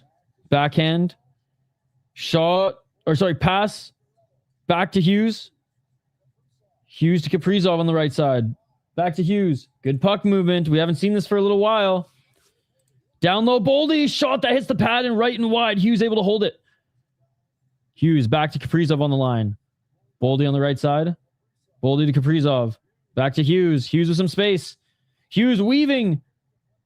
And couldn't get past the diving Dallas Star. He can't get a change, though, and Hughes makes sure that this puck is passed up the left side. Hughes with it. Back to Zuccarello. Back to Hughes. 1 minute. Zuccarello. He's got room. He shoots. Off the post, bro. Off the post. And we're going to get a face-off in the offensive zone. He used to be, I'm not, in the regular season was fine. I have no issue with the Wild switching up their special teams coaching. He used to be in Vancouver and he wasn't anything special there either. Great job. Hey, thank you, Weather Bear. It's great to have you here, my friend. Yes, guys, smash that like button and subscribe. I didn't know how to take Gus's comments. Either he's pissed or didn't want to make any waves. Well, I mean, I'm sure he's not thrilled that he's not playing, but I don't think he's pissed that his team is doing well. I think every goalie wants to play, and I think he showed really good professionalism, being like, "Look, if I say anything, you guys are just going to run with it, and it's just going to cause waves, like you said." So I actually think he handled himself perfectly. Goalie sold too. They figured out the power play. 1-3-1 now for close support. 30 seconds and Dallas doing a good job of killing off this final minute. I don't think that. I mean, like, maybe, but I don't think he thinks that at all. That's crazy. Both goalies knew whoever was going to have the better stretch at the end was going to get the starting job. They both knew that, and Volstedt had the better stretch. Pass to the top of the circle, shot, centered, puck doesn't get through. And that is it for the power play. Another shot in the slot.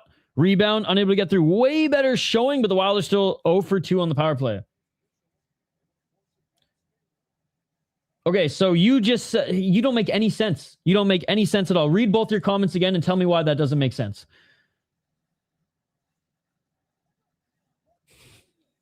His days are numbered in Minnesota, but he's not. But you're talking 3 years down the road, 2 to 3 years down the road. Makes no sense. Makes no sense. Do I think he still could be dangled in a trade? Absolutely. Days are numbered. Crazy statement. Absolute insanity. Absolute insanity.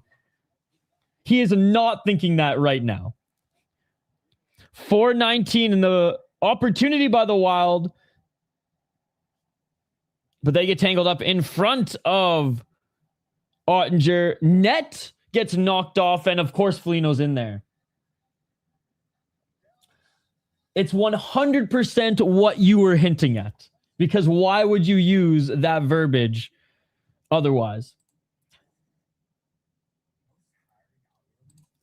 Put it this way, one of them is probably still going to be traded if a center can be acquired. But to suggest like, oh, Gus is playing, or Gus is done, barely even going to start the season, maybe won't even start the season, I think is still a little premature, especially when you suggested that he is thinking that right now. I think Gus wants to play hockey, but is stoked that his team is potentially on the brink of second round playoff hockey. My days are numbered. My days alive on this earth are more numbered than are numbered more than his time with the Wild still, because I'm probably not even going to survive until 35 with my sleep schedule. With how much combat sports and hockey I watch, with how little sleep I have, I will probably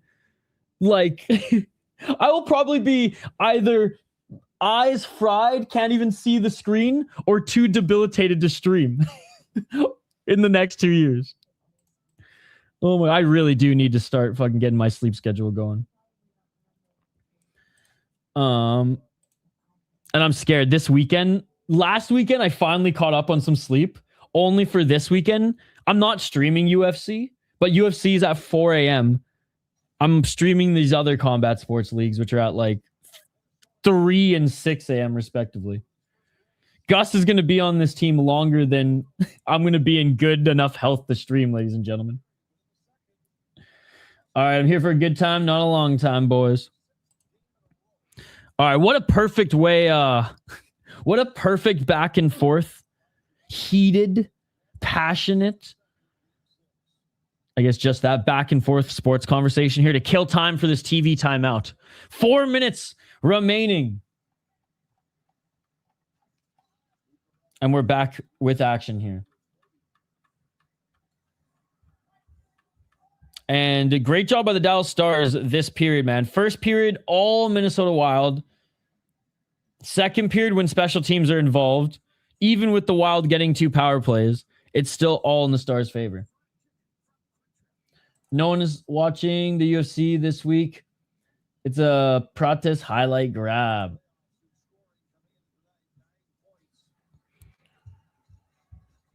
.359. And the Stars send it in behind the net. Oh, backhand in front. Wally out of position and score. And Dallas up 2-1 with 3:52 remaining. So insanely unlucky. 328 is legit, though. And one of the rookie players for the Stars. I want to see this too. Pinched way too hard left.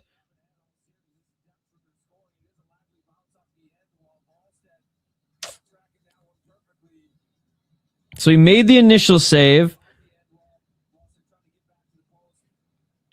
This is what I think happened. And yeah, he was way too quick for this one. So he batted the puck right, was out of position still. There was way too much left. There was way too much net on the left, and just kind of spazzed back. I don't want to say tripped up, but went down thinking that I think there was going to be a backhand or a wraparound. And obviously that wasn't there. It was a nice pass in front, and that was the open net. A little too jittery of a play to make up that ground. And the Dallas Stars lead now 2-1 as the Wild let in 2 unanswered goals. And this is why the team's going to move, ladies and gentlemen. And this is why Hot Takes is going to purchase this team and move it to Houston. 340. Oh, I really need to get this clip ready.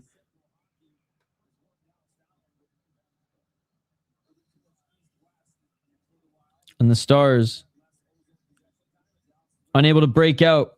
Wild, poke this back to the blue line. There's a hit by Trenyon. There's a hit by Trenyon, chat. Dallas deflects this in. Volstedt calms things down. Gets it to Faber. Faber up to Hughes. McCarron. Tarasenko. Back to Trenyon. Around. Wild are able to keep this in. Hughes up. Tarasenko with the backhand score! Vladi Tarasenko! Let's go! Spoiling what? That was awesome. Diving backhand goal. Alabama needs a hockey team. Minnesota will move there, don't worry. Falling down was sick. The Houston Wild, baby. Vladi Daddy, let's go. First bad goal, bad rebound, bad recovery. Stay in the crease, bro. Vlad sad. Why is he sad? He just scored. Typical Wild team doing more watching than moving their feet and playing. Beautiful stuff from Vladimir Tarasenko. How much does that rub off on you and the rest of the team? What's a rub off means? How much do you learn from that? Okay. I used to sit in a different spot before all the time, like on the side kind of, and those. What's a rub off mean, ladies and gentlemen? Floribama Gators. Vlad the Impaler. Love me some Vladimir Tarasenko, ladies and gentlemen. And this is the juice that the Wild needed. 2:25 remaining in the second period, and this is all tied up. Still a huge period for the Dallas Stars. It's going to be icing on Minnesota. And Boldy. Oh, I thought he was having words with someone on his way back to the bench, but just getting the attention of someone on his bench. 50th playoff goal for Vladimir Tarasenko. In 127 games, 50 goals, 25 assists. Unreal. For the Stanley Cup champion. How doesn't Bama have a pro football team? It's the second biggest state for the sport. They just make so much money off their college and high school. He's a terrible player. They should buy him out. They shouldn't re-sign him. They should trade him. Fabes and Hughes are unreal together. I hope some coin got placed on another goal at this period. 155. Wow, they're still able to keep this in. The corner. Hughes was pinching up there as well. He was caught up there trying to help out. Hughes still with it. Takes a skate behind the net now that he has the puck. Still with it. To Faber. Faber got a shot. That's blocked. Minnesota had Dallas on heels. 127. I just love the momentum swings in hockey, man. And even though we're in the final minute of this period, Minnesota, at least they were able to gain a little bit of momentum here. They'll be able to go into the locker room not down one and not feeling too defeated. Need to get out of this period tied. I mean, I think they will. Oh, man, that was such a sick goal from Tarasenko. What a celebration, too. Oh, and he gave a kiss to the crowd. Oh, my goodness. Oh, my goodness. Where's Sis at? Where's Sis at? His boy just scored.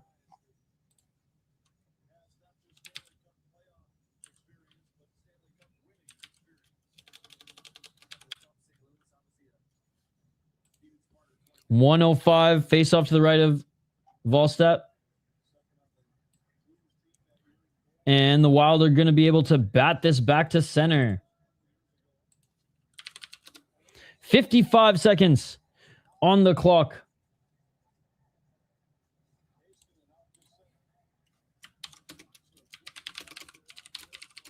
Wild forced back into their zone, but handling it with ease. Pass up through the neutral zone. Tipped. They have it in the corner. Nice hit from Nick Foligno, who's been just laying the body on left, right, and center. 24 seconds. Oh, I know, please. I kind of want to watch some Peruvian MMA tonight as well, so. If one dude can hold you against the boards and two guys, jeez, or whatever Justin Gaethje said. I was like, that sounds like some friggin' punch drunk saying right there. 8 seconds remaining. Dallas, get a shot on net. And a little pushing and shoving. They're all looking up at the screen to see to see what happened here. Valsa on the post, makes a save, makes a second save, and he scoops it up. Honestly, nice little scoop there by Jesper.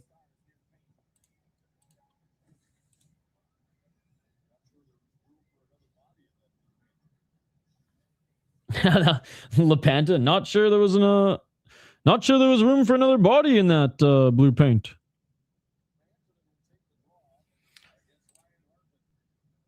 Hey, sounds good, Urban. Have a great sleep. And we'll see you on the next one, buddy. Thanks for hanging out.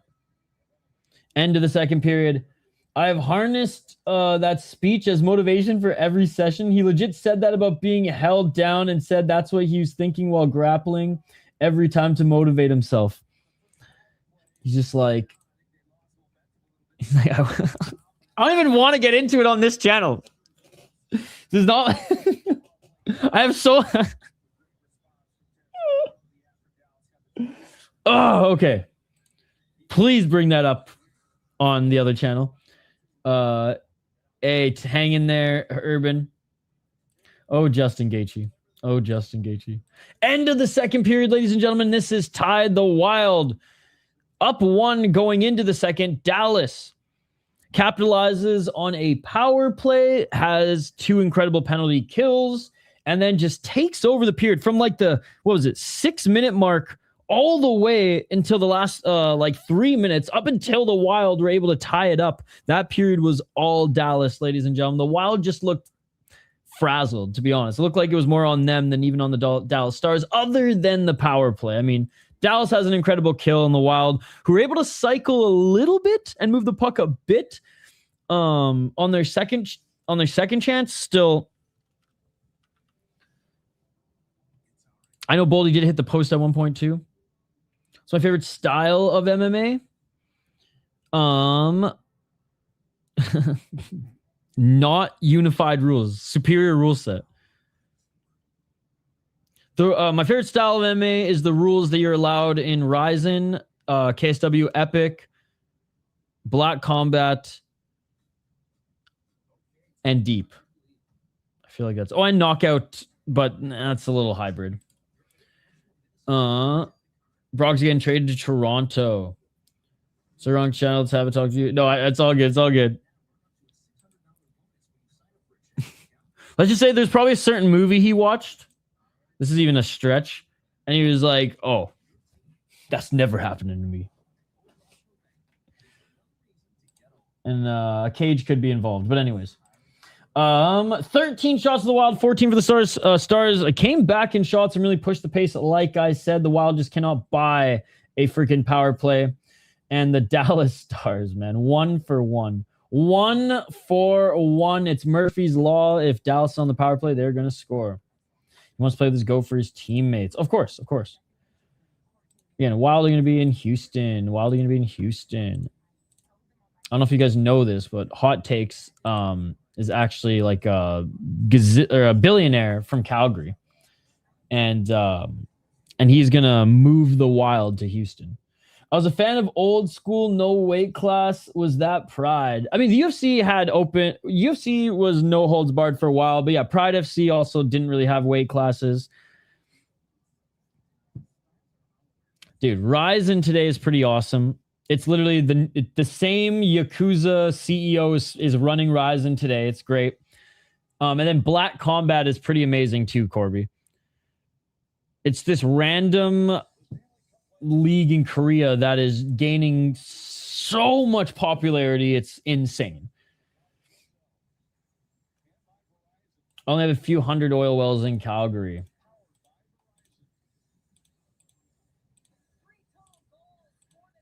All right.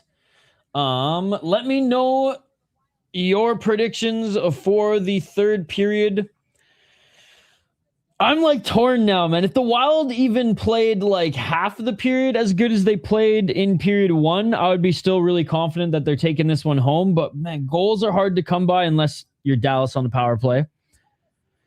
Both goalies have been playing really good. A little mishap there. A little, but obviously turned into a big mishap there by Wallstedt. But I think overall, he's been playing pretty good. One shot from Boldy. His best shot hit the post. So it could be in a different timeline. It's 3-2. We'll see who wins the third period. That's pretty much what it comes down to. We're talking MMA a little bit. Whoever wins the third round wins the fight. I mean, that's kind of what it's coming down to here, ladies and gentlemen. First period. All Minnesota Wild. No special teams, though. As soon as special teams are thrown into the mix, all Dallas Stars. And I think both teams have been relatively disciplined. I'm interested to see if Hines like really hammers that home. Because like Foligno's been throwing the body around left, right, and center. Both of them have. Trennan's been adding some hits too. But they've all been like legal. Nothing's been crazy. I hope no OT. Hopefully Wally can recover after that last goal. This is fun to watch. How much time is left? A whole period. 19-19 going into the third. Absolutely. Absolutely. A whole period, my friend. A whole period. All right. I'm going to take a quick break. I'm going to grab some more water here. But I'm going to leave you guys. And by the way, smash that like button. We're trying to get to at least 20 likes on the stream. We're almost there. We only need 4 more.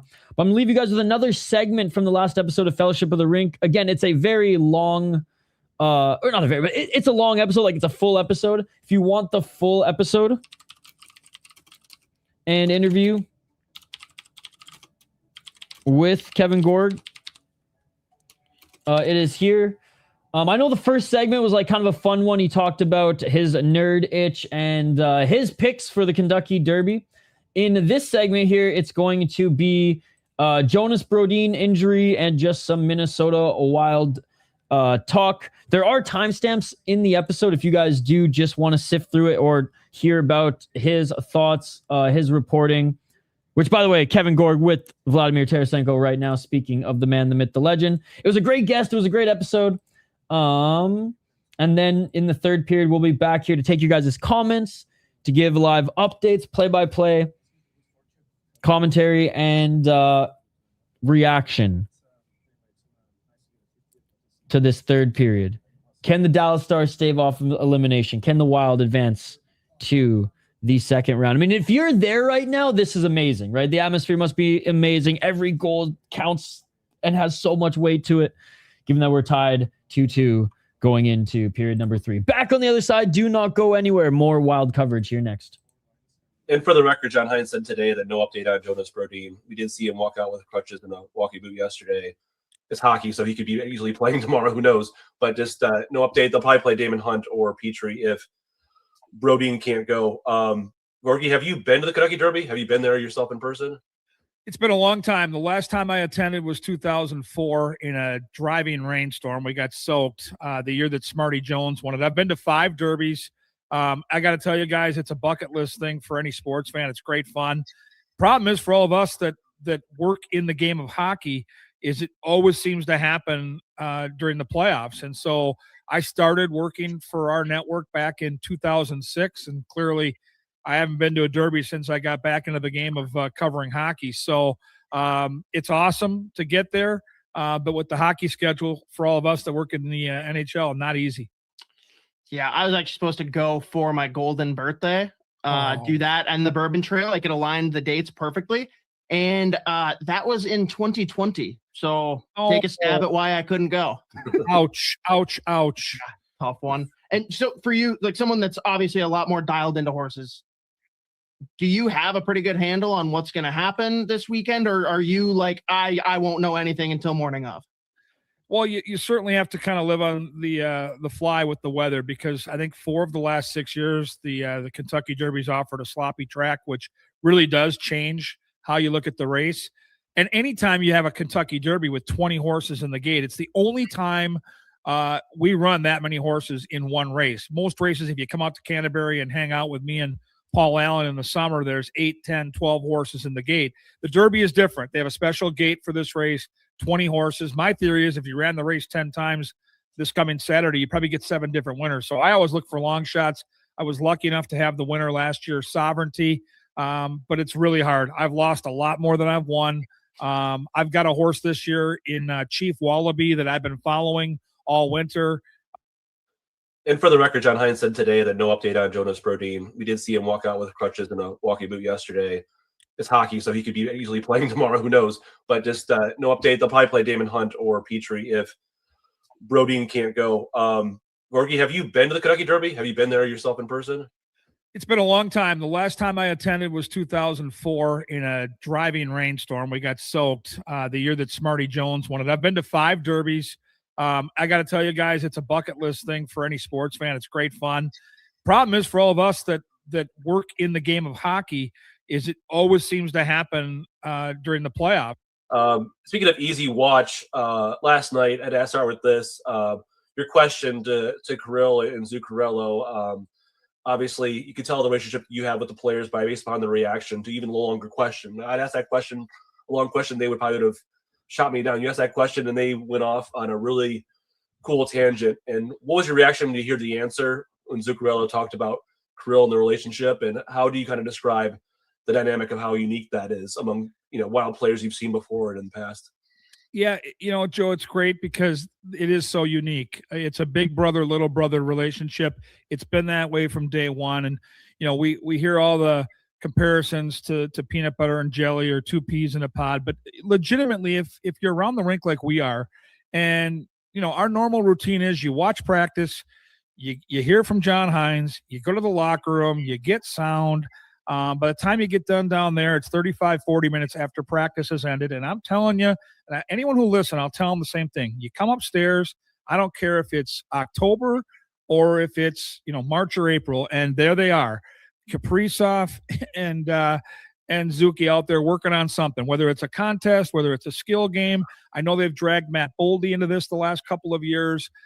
It's an incredible relationship, and to hear them talk about it, especially Zuccarello last night, who's got all this experience and talked about how sometimes it isn't really about hockey. It's about picking up your buddy, making him feel better when he's probably down. Because, as Zuccarello talked about in that soundbite, like Kirill puts a ton of pressure on himself. And, I think a lot's been made of the contract, Joe, right? The $17 million, the highest paid player in the league, and social media can be a really tough spot. And I know that these players try not to pay attention to that stuff, but the narrative is out there. And, he was getting shredded throughout this series. And you look up and he's got all these points. He's a plus like 8 or 9. But, I understand what Zuccarello was saying there. Like, that friendship is a real thing. And instead of teaching him anything about hockey, which he probably doesn't need any help, as Zuki said, if you can just be there for your buddy, you're probably going to have a big impact on him. And just seeing Kirill, once, we kind of got the green light the last couple of days and figured out that Zuki was likely going to play. He was like a little kid buzzing around that rink on and off the ice. So it is real, and I think it's been a really positive impact on Kirill's, the way he's taken off as a player. And you mentioned there, like, a lot of scrutiny thrown at Kaprizov for a couple games there, and undeserved to an extent. Like, he was still producing, the numbers were there, but I think we all saw he didn't look the same. And then, of course, Zuccarello comes back in, right back to it. So that big contract, league-leading, historic contract, kicks in this summer, and it's an 8-year deal. Do we get Zuccarello on a 3x8, or how do we do this? You better get Zuccarello for a couple years. I know he's 38. Doesn't look like he's slowing down. I mean, the 3x8's fun. But I mean, clearly, I think Zuki and his agent right now got to be sitting back saying, well, we're in a pretty good spot right now. And they are. And it's real. Like, it's not pretend. It's a real thing. And this is no shade at Bobby Brink or Vladimir Tarasenko, but they don't see the game or play the game like Kirill does. And frankly, I don't know how many players in this league could do it. Matt Boldy absolutely can. And I think, we all know watching this team that if you do that, especially on the road, and load up that one line, teams can shut that down with their absolute best. And I don't think Hines or the Wild want to do that. And so, yeah, the Zuccarello need for a couple more years is probably absolutely something that we have to think about, and it's a reality.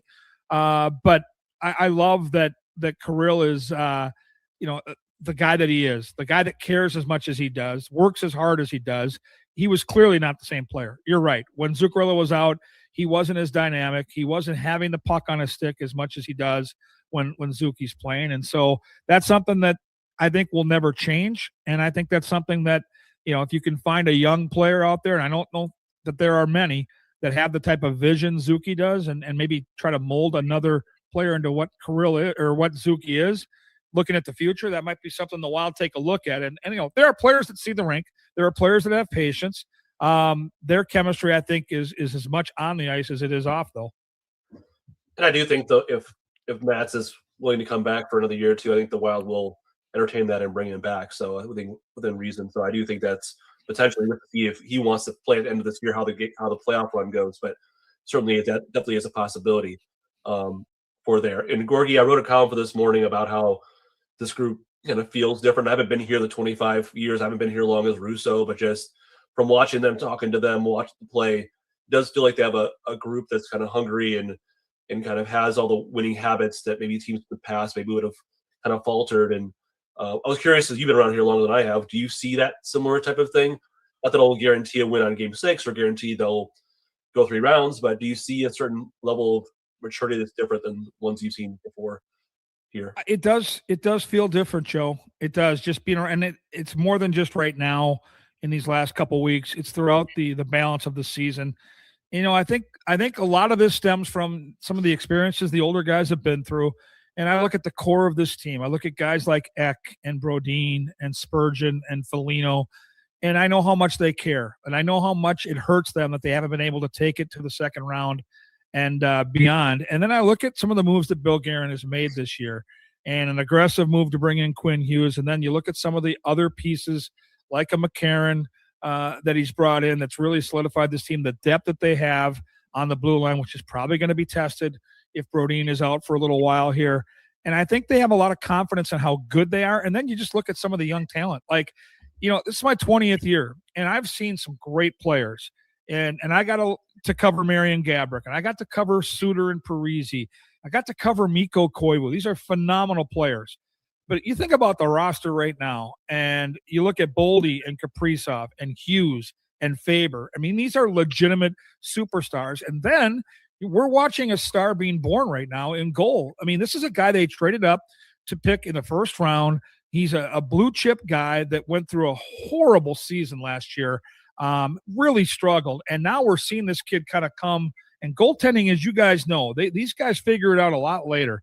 And he's only 23, but he clearly has found something. And it doesn't look like it's a flash in the pan. He's a big kid. He's an athletic kid. Most importantly, Jesper Wallstedt is a confident kid. I mean, this team has got a lot of pieces right now that tells me that the window that they're going to have to make a run of the cup isn't just, oh my God, we got to win right now. We got to eliminate Dallas. We got to find a way to beat Colorado. Like, there's a 4 or 5 year window here, guys, where this team is going to be a legitimate cup contender. And I'm going to tell you, in most of my 20 years of covering this hockey team, I have not been able to say that. I can say it right now. And maybe I'm mean, and like I've gotten some flack from listeners in the past. I don't think I've ever truly seen the Wild as a contender. I do this year for sure. Yep. But this interview is prior, like to you. They've had good teams, friends at Waggle Golf. Waggle Golf believes what you wear on the course should reflect your individuality, who you are, where you're from, your hobbies, interests, and passions. All the stuff that makes you, well, you. That's why every design is inspired by the desire to create a piece of apparel that strikes a chord when you see it. That makes you say, wow, that was made for me. Because in a lot of ways, it was. Ready to get your waggle on? Go to getyourwaggleon.com, throw in promo code SP10 at checkout to take 10% off your entire order.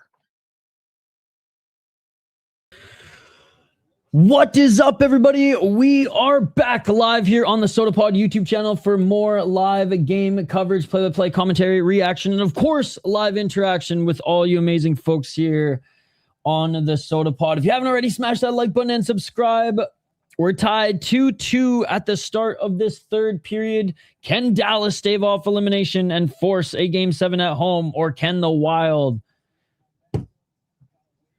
advance to the second round for the first time in a freaking decade, in over a decade? 1950 puck has dropped, ladies and gentlemen. Yeah, I don't know if I agree, Weather Bear. I think if this does go to Game 7, regardless who wins, it'll still be a close game. Every game except for Game 1 has been close and back and forth. Good to see you, Swerve. Good to see you. It's been a while, my friend. Good point, but I think they'll be deflated. Well, I mean, wouldn't you think the Stars would be deflated tonight? Oh, and Ek is hurt. Oh, no. All right, now the series is over. Ek hurt and Johansson and Boldy helping him to the bench. Oh, my goodness. Well, that seals it. Damage. Yeah. Oh, no. And he's going down the tunnel. All of a sudden, everything changes. I don't agree with that take. I agree that the Wild are going to sell the team and that they're going to trade everybody before it. I only agree with that. All right. Not even 30 seconds in and Ek is out, ladies and gentlemen. This is this tough period where goals are hard to come by and special teams already suck. Without Ek, it is a big, big hill to climb. Let's see if somebody can break out here and help take his place. 1905. Like literally the only player on this team, like one of the only players you can't just, that doesn't grow on trees, ladies and gentlemen. And a nice shot by the Dallas Stars. Good save by Volstep, as he does so much for this team. My kid's favorite player too. He got out of the shower just in time to see it. Not again. 1856.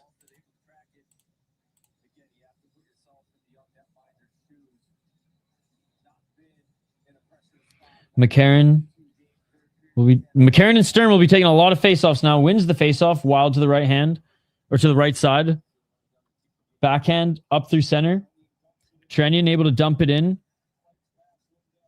McCarron battling. Loses it. And there's a hit by Trenyon. Looks like a lower body injury. It looks like something on his left leg or hip. Haven't seen anything in the top 6 games because you don't watch the games because you're busy getting this team moved.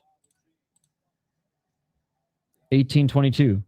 Working on them trades. Faber to Toronto. Kaprizov to New York. 1809. Dallas breaking out. Oh, yeah. You'll never know. You'll never know. You'll never know until they retire. Minnesota retrieves it. Trying to get it out of their zone. Up the wall. They send it down the length of the ice, but this is going to be icing. Minnesota looking like Dallas in the first period, just chucking this puck out of their zone, not really getting anything going. And having to rejig the lines around just 28 seconds into the period. Oh, man. So he blew a tire and looks like his left foot went right into the boards. Meanwhile, football will tell you the exact bone in which foot he had repaired. Yeah. Hockey, it's lower body injury, upper body injury, or he's not feeling well. He's banged up, eh? Yep. He's banged up. 17:39, and another Wild player blows a tire. Nick Foligno behind the net. Marcus providing some reinforcements. Dallas gets the puck back, and they send it down the length of the ice. No icing here as Hughes retrieves. Basketball players just say they need a rest, and they're not even injured. They just need a rest. Hughes with it. Faber up the right side. Dallas forces it back in the neutral zone. Dallas coming through. Dallas with a shot. And that goes left and wide. Or Hughes actually deflected that left and wide. That would have gone to the glove of Allset. 16:55. Hughes to Boldy. Boldy knocked down by Heiskanen behind the net. Boldy still trying to shovel it out. As Ryan Hartman, annoyed that the whistle's been called here. Boldy with a little whack.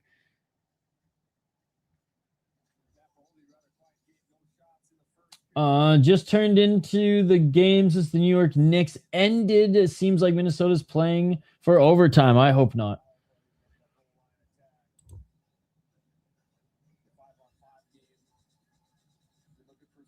They should have just ended the game right now and sold the team.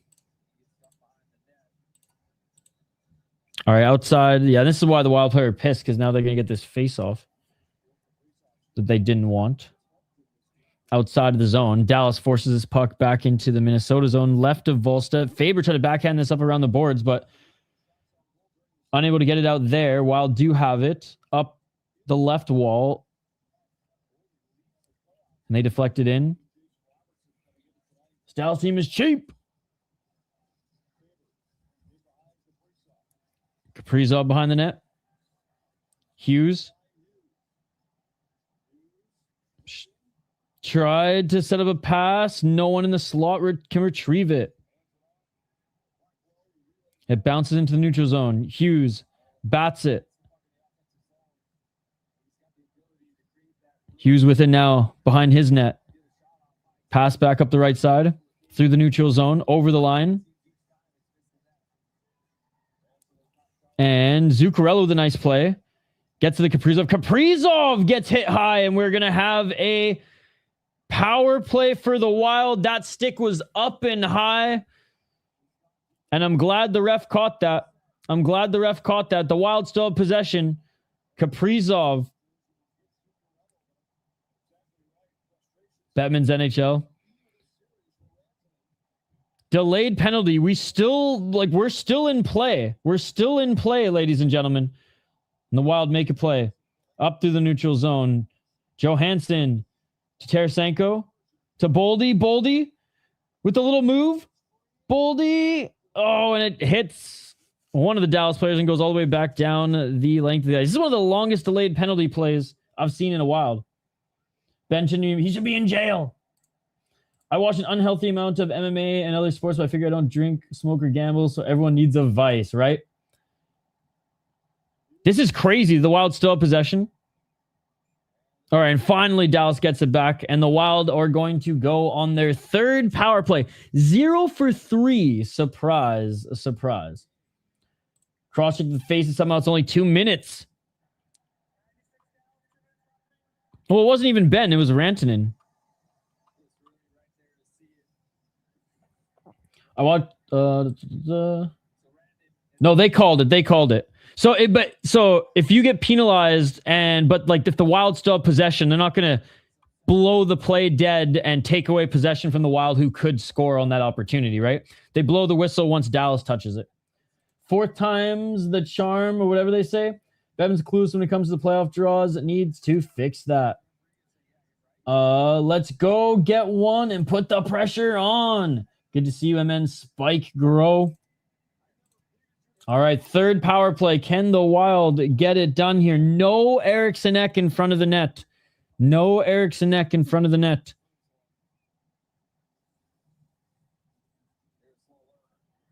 the Wild win the faceoff. Hughes.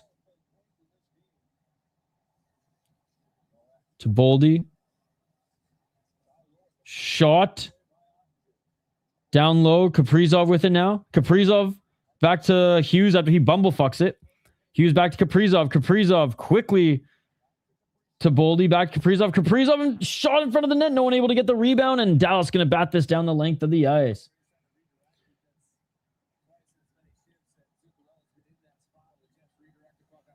Hughes. Dang, I mean, rooting for the Wild. Why do we have the worst special teams in the playoffs? Not getting torts was a huge mistake. I don't think it has nothing to do with coaching. I think it has a lot to do with, I mean, probably not nothing to do with coaching, but I think it has less to do with coaching and more to do with Dallas's very good PK as well. No one's talking about Dallas's PK other than like actual NHL analysts, but like on Twitter and in this chat, you guys don't mention it at all. And I think it's just in the Wild's heads now. So I think it's a little bit of coaching, a little bit in their heads, and also like Dallas's PK is insane. And Dallas single-handedly almost gets to the net there. Dallas with some reinforcements. And we got a penalty against Minnesota's Hartman. Takes this one. Undisciplined play by Hartman here. As we're going to get 4-on-4 for 41 seconds. Yeah, one extra whack. I wanted them to confirm it before I said it, but it looked like just overzealous whacking here from Ryan Hartman. As this was a bad turnover from the Wild in the neutral zone. A rare turnover from the Wild in the neutral zone.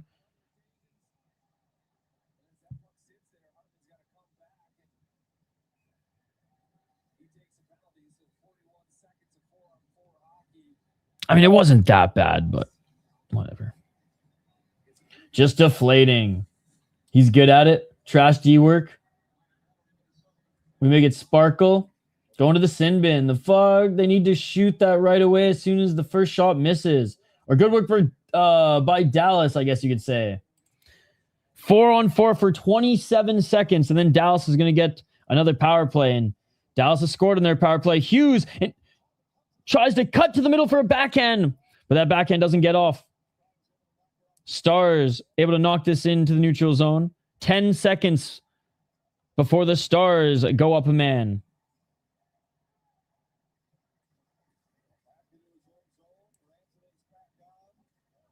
Faber forced back to make a play in his own zone.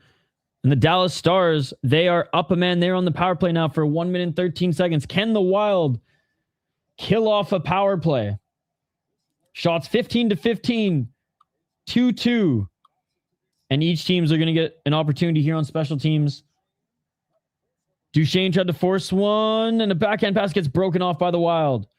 Puck retrieved by Dallas again. They get back into the zone. In the corner, Dallas setting up. Back to the blue line, and here we go. Dallas Stars power play set up. Duchesne back up into the corner. I don't like this Wild setup. They're crashing way too quickly into the center. But good work. Up against the wall. Puck luckily bounces out onto the stick of Minnesota, and they send it back down the length of the ice. 27 seconds. Dallas. They drop the puck back, and they're going to break out over the line. They leave it back at the line. Oh, nice little bumblefuck, but the Dallas get it back. Blue line. Rantanen, circle. Shot, but doesn't get through. Backhanded out. Great defense by Minnesota, and they're able to kill off this penalty. And the crowd goes wild. 11 minutes, ladies and gentlemen. 11 minutes. Not that good? What do you mean not that good? They killed the penalty. If you didn't get scored on, I'm pretty sure it's a good thing. I'm pretty sure it's a good thing. Because the alternative would be they get scored on. Not that good work by Dallas. Okay. Got you. Dallas was only able to set up for, I don't know what, like 30 seconds total. Definitely. Obviously, the Wild killed off the penalty, but good solid kill. 10 minutes and a nice steal by the Stars. They rush the net and another good save by Volstead. Buffalo worse? Worse where? Worse penalty kill? Oh my God, what a save by Volstead, man. What a save by Volstead. He didn't catch it with the left hand, but he got caught up in his shoulders and he was able to settle things down. On the edge of our seats, ladies and gentlemen, on the edge of our seats. What a great story they are.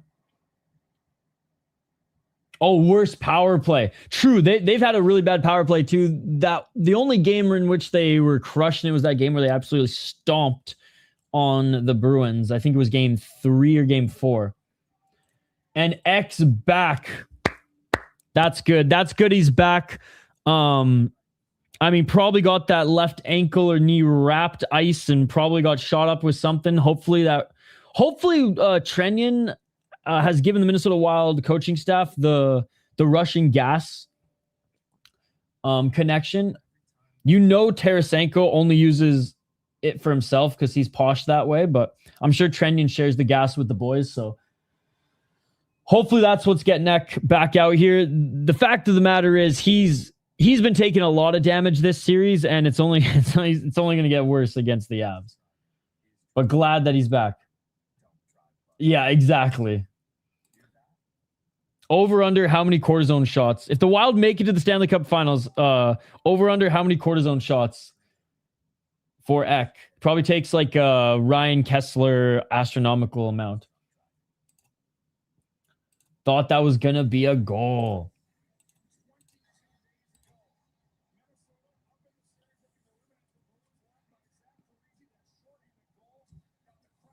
(2015) 2015 was the last time the Wild were able to advance in the second round. Eriksson Ek takes the fucking face off in their own zone too. What a beauty. What a beauty, ladies and gentlemen. That shit beautiful than a motherfucking. What a fucking beauty. Eriksson Ek, man. So important to this team. So important to this team. Ek back on the face-off.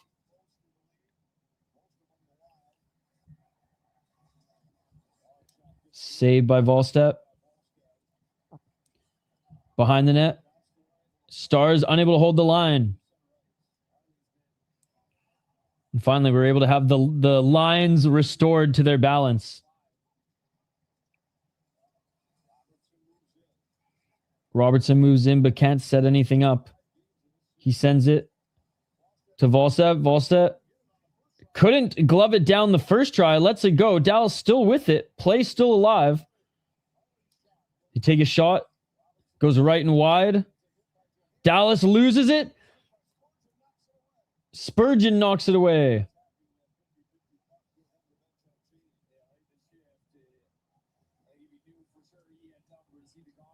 Kaprizov pinching.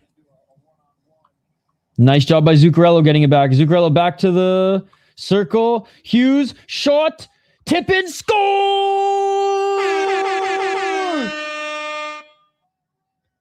Tipped in by Ryan Hartman. What a setup by Quinn Hughes. Let's go, boys.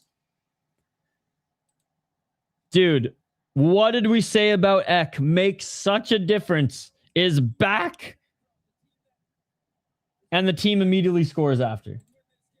What a game for Quinn Hughes. Everybody that was saying, he's taking his foot off the gas. Hughes isn't a playoff performer. My God, dude. My God. Ek is a Swiss Army knife. That he is, Corby. Beautiful pass by Faber to Hughes. Hughes. Oh, I don't even think it hit Hartman. Did it hit Hartman or did it hit the skate of the Stars player? Unbelievable. Yeah, that's gonna be Hughes with another goal. It bounced off the skate of the Dallas Stars player. Originally, I thought it hit Hartman's skate. Hughes, ladies and gentlemen, on fire right now, and you can see momentum's in the Wild's favor as they were again pressuring for the goal. Keep playing to win. That's the same spot he scored from the USA versus Canada. Jesus. Why?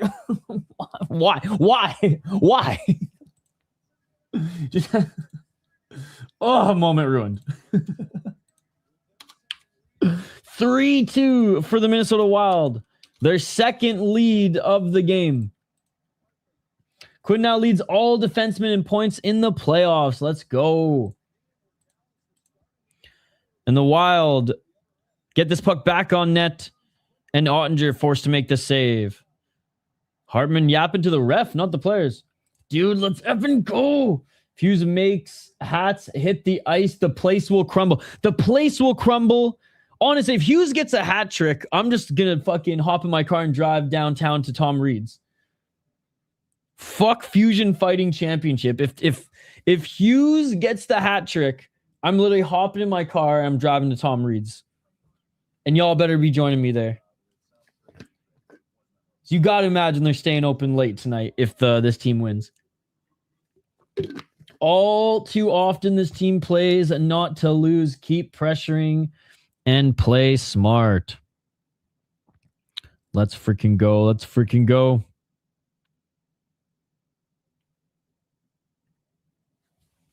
All right, TV timeout, guys.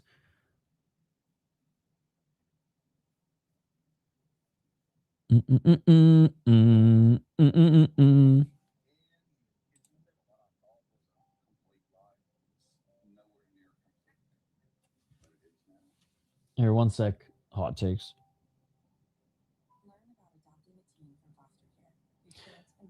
This particular game has been a tough one. I can empathize.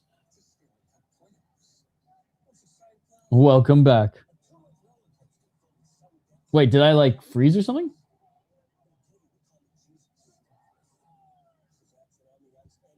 Our superstars are taking turns to play monster games.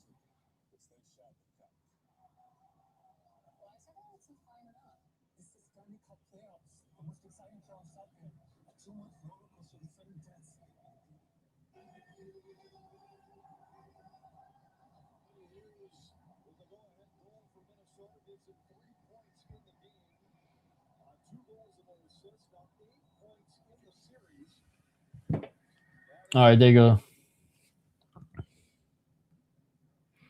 All right, and we are back to the action here. 8 minutes and 24 seconds.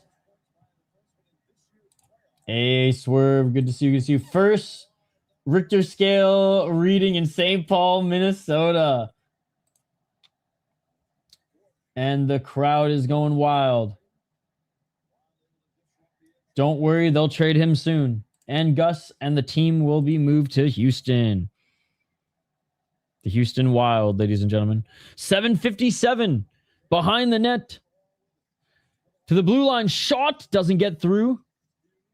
Hughes pinching again. Hughes has pinched quite a bit here tonight. Puck behind the net as they're battling for it.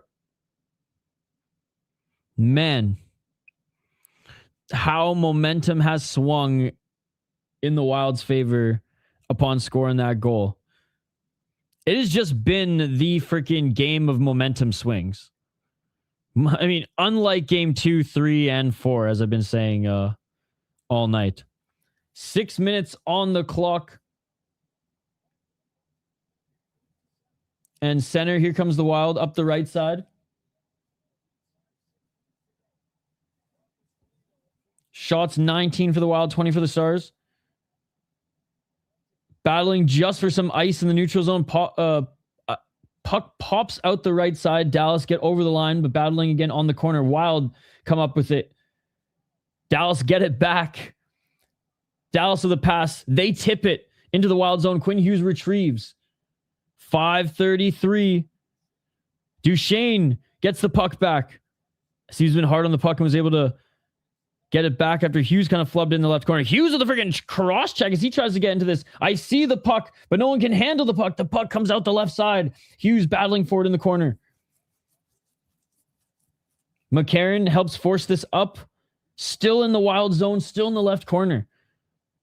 Volstedt passes it to Faber. Faber able to back pass to Hughes. Hughes being tripped up. No call.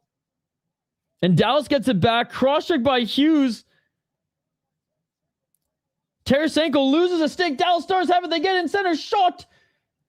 And a diving Tarasenko with no stick to break this up. What a crazy sequence. Hughes is a beast with all these minutes he's playing.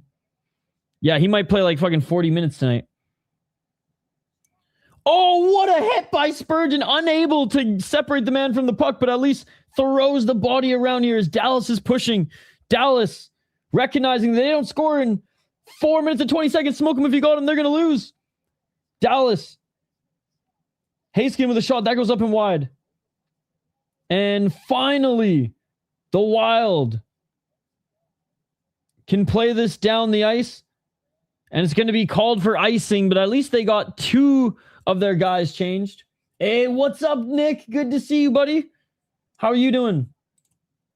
How crazy is this game? Momentum was all in Dallas's favor. They got most of a change here. We're going to go to a TV timeout. This honestly is going to help the Wild players as they were a bit tired there. Wow. Just over 4 minutes remaining in this game.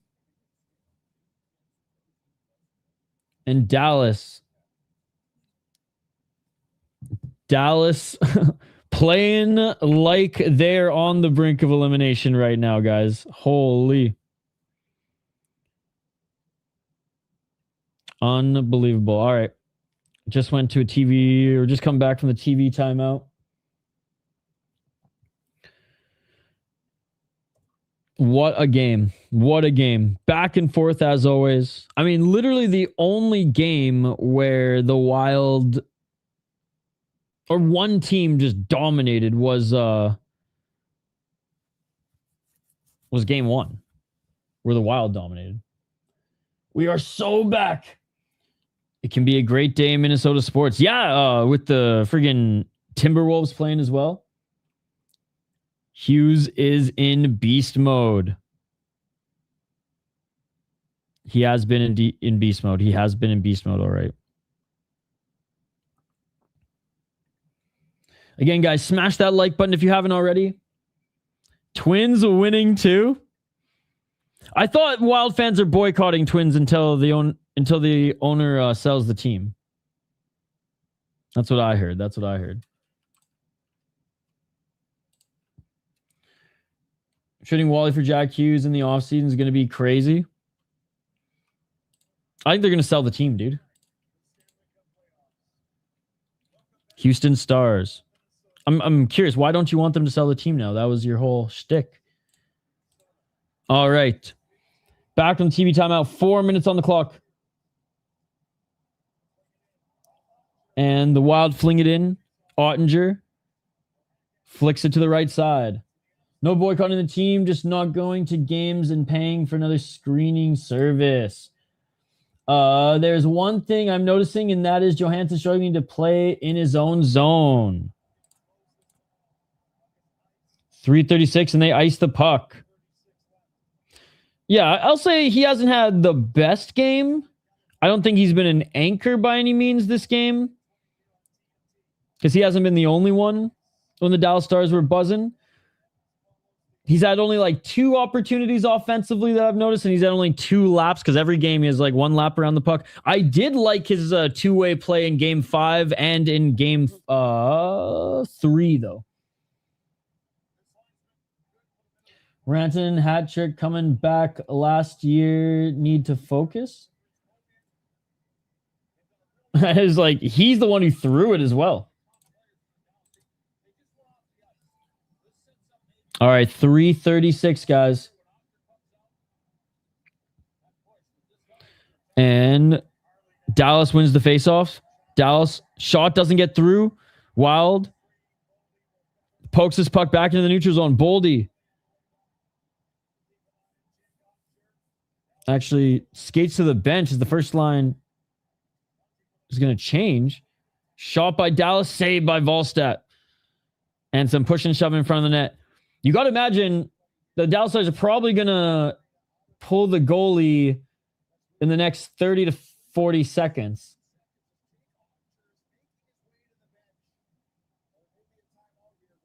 Oh, no. They pull him. Ottinger is on the bench. An early pull. Well, not a Patrick Waugh early pull, but 3 minutes and 16 seconds. Rantanen on the ice. Jamie Benn on the ice. All the big boys for the Dallas Stars. Face off in the Wild zone. Robertson there. Gonna need an open netter. The Kaprizov special. It's the dagger time. And the Dallas Stars win the face-off, but it comes out into the neutral zone.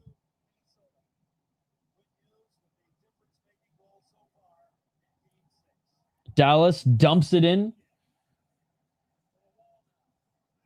They've been all over the place. I had one that was like a minute behind earlier. This one's working, and it wasn't working earlier, so I'm just rolling with it. 250, and the Wild are able to dump it in. They've been all over the place, though, tonight, Luke. Johnson leaves it. Playing it along the boards, cut off by the Wild. Middleton battling behind the net. Middleton gets it back. Let's fucking go, dude. He's had such a good game and such a good series. He sends it to the line. Can't get it out. Ek takes a big hit. Does force the puck out. God, Ek's going to need a friggin' ice bath after this one. Puck in front of the net. Volstead able to scoop this one up. 2 minutes and 16 seconds. 2 minutes and 16 seconds, guys. Well, I guess I shouldn't knock on wood. This has been the luckier shirt. Shout out to Back Channel Brewing. I wore my Wild Subway Fanatics jersey, and the Wild lost when we were streaming. I wore my 2003 CCM jersey, and the Wild lost. We put on the Back Channel crew neck, and they won. Shout out to Waggle Golf, by the way. Or they won their last game. We'll see if they win this one, too. Eternity. Well, Dallas, they're going to have a timeout here. And again, Wild have done pretty well in the faceoffs here tonight. 33-23. And this is a key faceoff here for the Wild. Man, I cannot believe Ek. Back on the ice, and the Wild end up scoring. I mean, so important to this team. And obviously, it's been the Quinn Hughes show. It's funny, despite Quinn Hughes being with the Vancouver Canucks, like way worse team, and even in the last, I would say, like even in the last 6 years, head to head, the way worse team. Like Quinn Hughes has played or has gone deeper in the first round with the Vancouver Canucks. I think twice or three times. All right, crowd going crazy. 2 minutes and 16 seconds. Face off.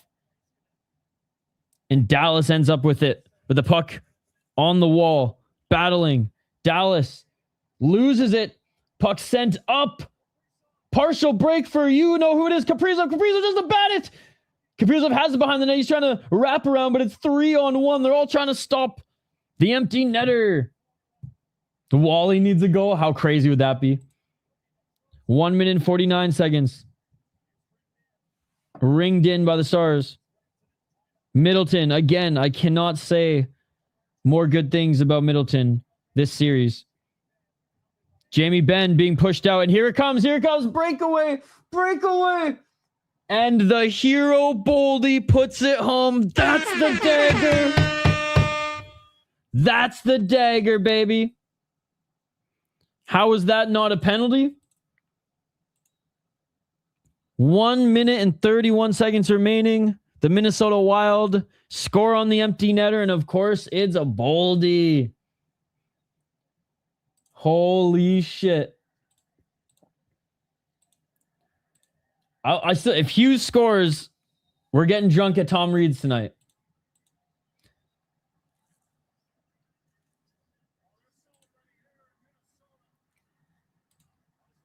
Against K, but it doesn't matter. Hey, let's go, dude. Let's go. One more empty netter for Hughes. And we're going to Tom Reed's, and we're going to eat cheese curds and get fucking wasted.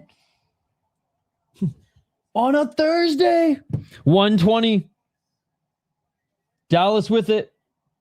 Up the right side.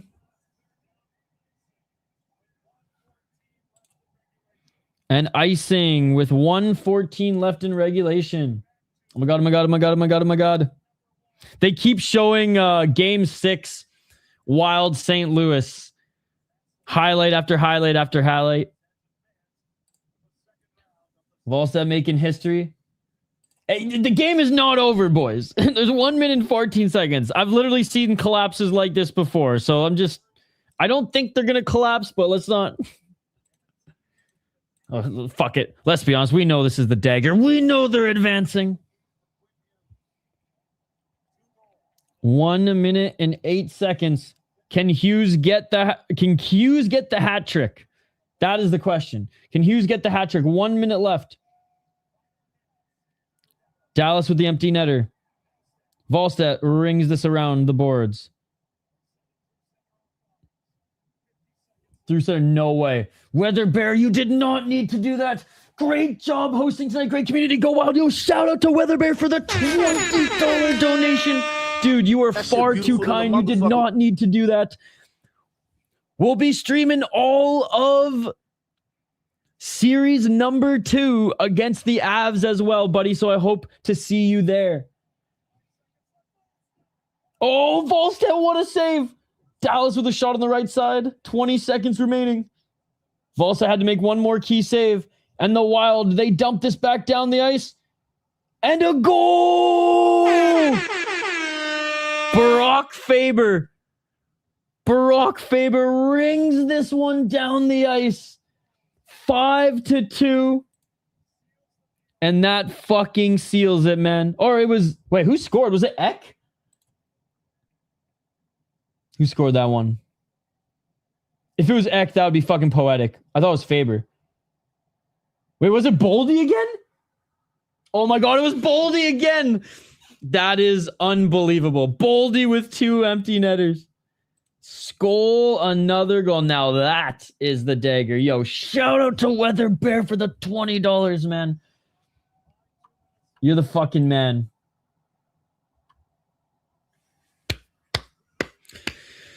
Whew.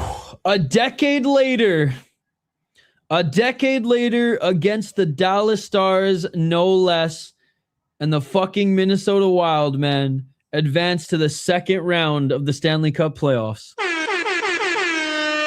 Let's go. Bring on the fucking Avs, baby. Finally advance. Unreal. What a series. Richter scale getting tested in St. Paul. What a series. What a series. Yes, yes, yes. And Norm Green still sucks. Matt fucking Boldy.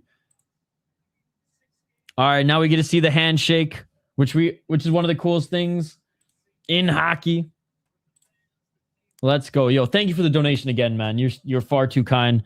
There's a lot of us who put a lot of time and effort into building this channel, and like every little bit helps us grow it. So I really appreciate it.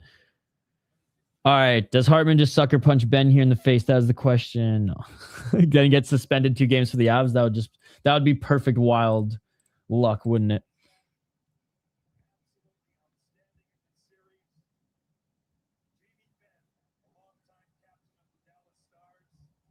Hey, Boldy and Ben actually with a good exchange. Zuccarello and Ben with a big bear hug.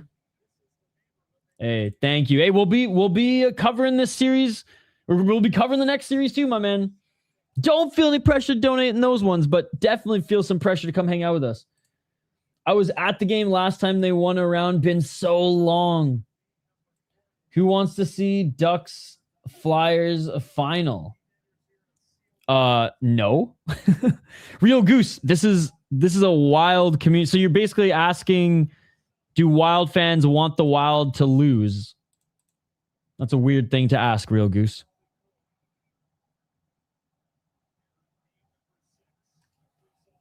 Hey, Kaprizov with a big smile on his face. Dude, what a game for Quinn Hughes. Johansson. He's like, I've made more money in playoff bonuses than I made all year, motherfucker. And honestly, it's true. I imagine Johansson is going to make more playoff bonus money than his base pay this regular season. How many beers get drank in the locker room? Oh, dude. They got fucking racks of McGolden. John Hines and Jack Capuano, man. Unbelievable. 0 beers? Oh, dude. This is Billy Guerin's team.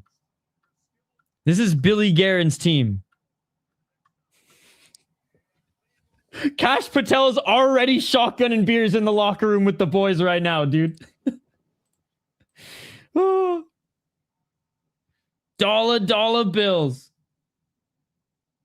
Dollar bills. Let's go. Big bear hug by Johansson and Hughes.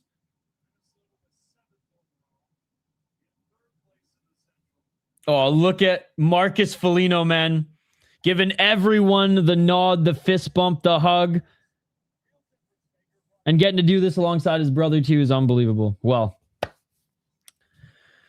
what a game. What a moment. Did someone toss a dead walleye on the ice before the game? That would be hilarious. Cash definitely brought the kegs, dude. Thanks for allowing me to be here. Great job, and I look forward to more hockey. Go Wild. God bless, and have a great night, everyone. Good night. Yo, shout out to Weather Bear. Welcome to our community. We hope to see you on the next one. Anyone know who I can contact about getting some Minnesota beer in North Carolina? Gotta love a control state. Yo, Luke, literally myself and or the state of Hoppy. We've had our own beer collaborations. We've had our own beer collaborations, the Soda Pod and some local breweries here. So happy to hook you up with some. This was our Imperial Stout from the winter, the Soviet Savior, Kirill Kaprizov colors. It was a 10% Imperial Stout aged with Russian coffee. And then we brewed this one twice for the state tournament. The Tourney Flow with our friends at Lupulin Brewery. This was with Back Channel Brewing. Back Channel. And this one was a lot of fun as well. So you hit me or on Twitter or Instagram, hit up at the State of Hoppy. We'll make sure to hook you up.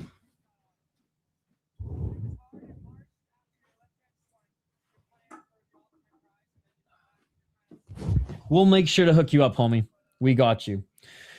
All right, ladies and gentlemen, that is it. For all my MMA fans, City Life fans, I'm not going to do FFC tonight. Shout out to Fusion Fighting Championship. It's a great league. If you have UFC Fight Pass, go check it out. I'm going to finish some work. That way tomorrow I can just chill all day and not have to do anything but watch fights with you guys. Hey, no problem, Corby. No problem, man. Thank you for joining. Quick housekeeping note before I sign off. Quick housekeeping note before I sign off here. I'm just going to share my channel with you guys. I've sweep 4-0. Enjoy the win, though. I don't think it's a sweep. I think at worst 5 games. This team's probably too deep to sweep, but We'll find out quickly if they're fast enough to keep up with them and if Eck is healthy enough to do his thing. All right. If you haven't already, smash that like button and subscribe. And if you're into combat sports, ladies and gentlemen, don't forget to check out my second channel. I cover 30 plus hours of combat sports every single week. We've already covered so much. We did an 8-hour stream starting Tuesday at midnight already. So it's been fucking crazy. But if you're into Muay Thai, kickboxing, boxing, and mixed martial arts, we cover all of that and more on this channel. Yeah, there's that 8-hour stream.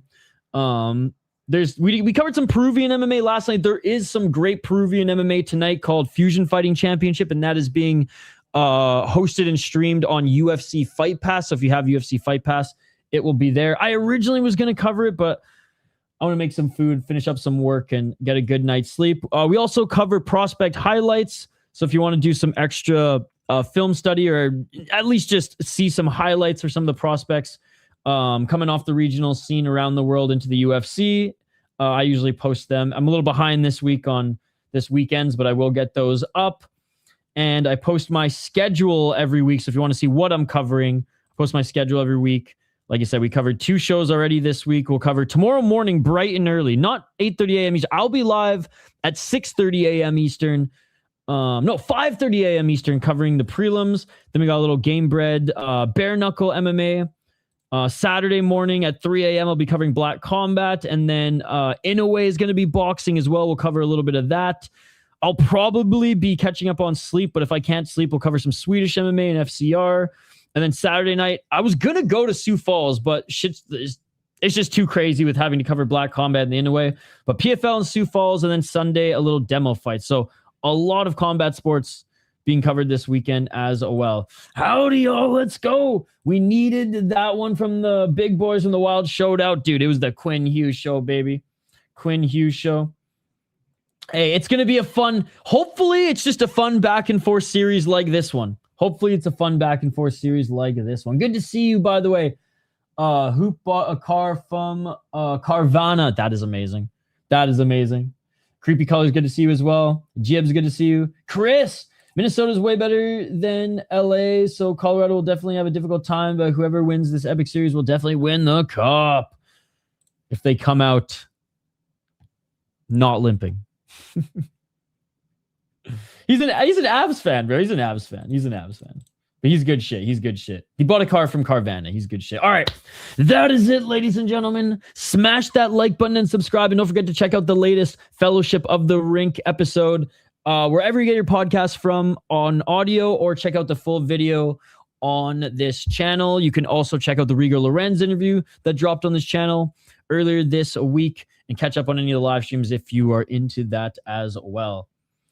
Colorado, they are faster than the Wild. They're faster than the Wild.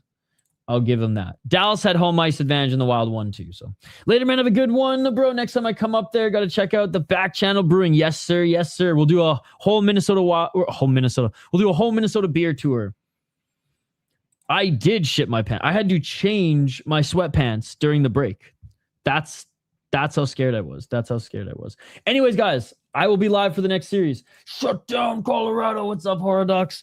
I'll be back for the next series. You all are amazing. I appreciate you all. This one didn't go triple overtime into midnight. I do agree they're more physical, but you can't hit what you can't catch. We'll see if they can keep up with them in speed. Johansson might be getting a lot of minutes for better or for worse. Sorry if that gave you guys nightmares. Back for the next one. Appreciate you all. Smash that like button and subscribe. And what the fuck does a rub off mean? The right way. How much does that rub off on you and the rest of the team? What's a rub off means? How much do you learn from that? Okay.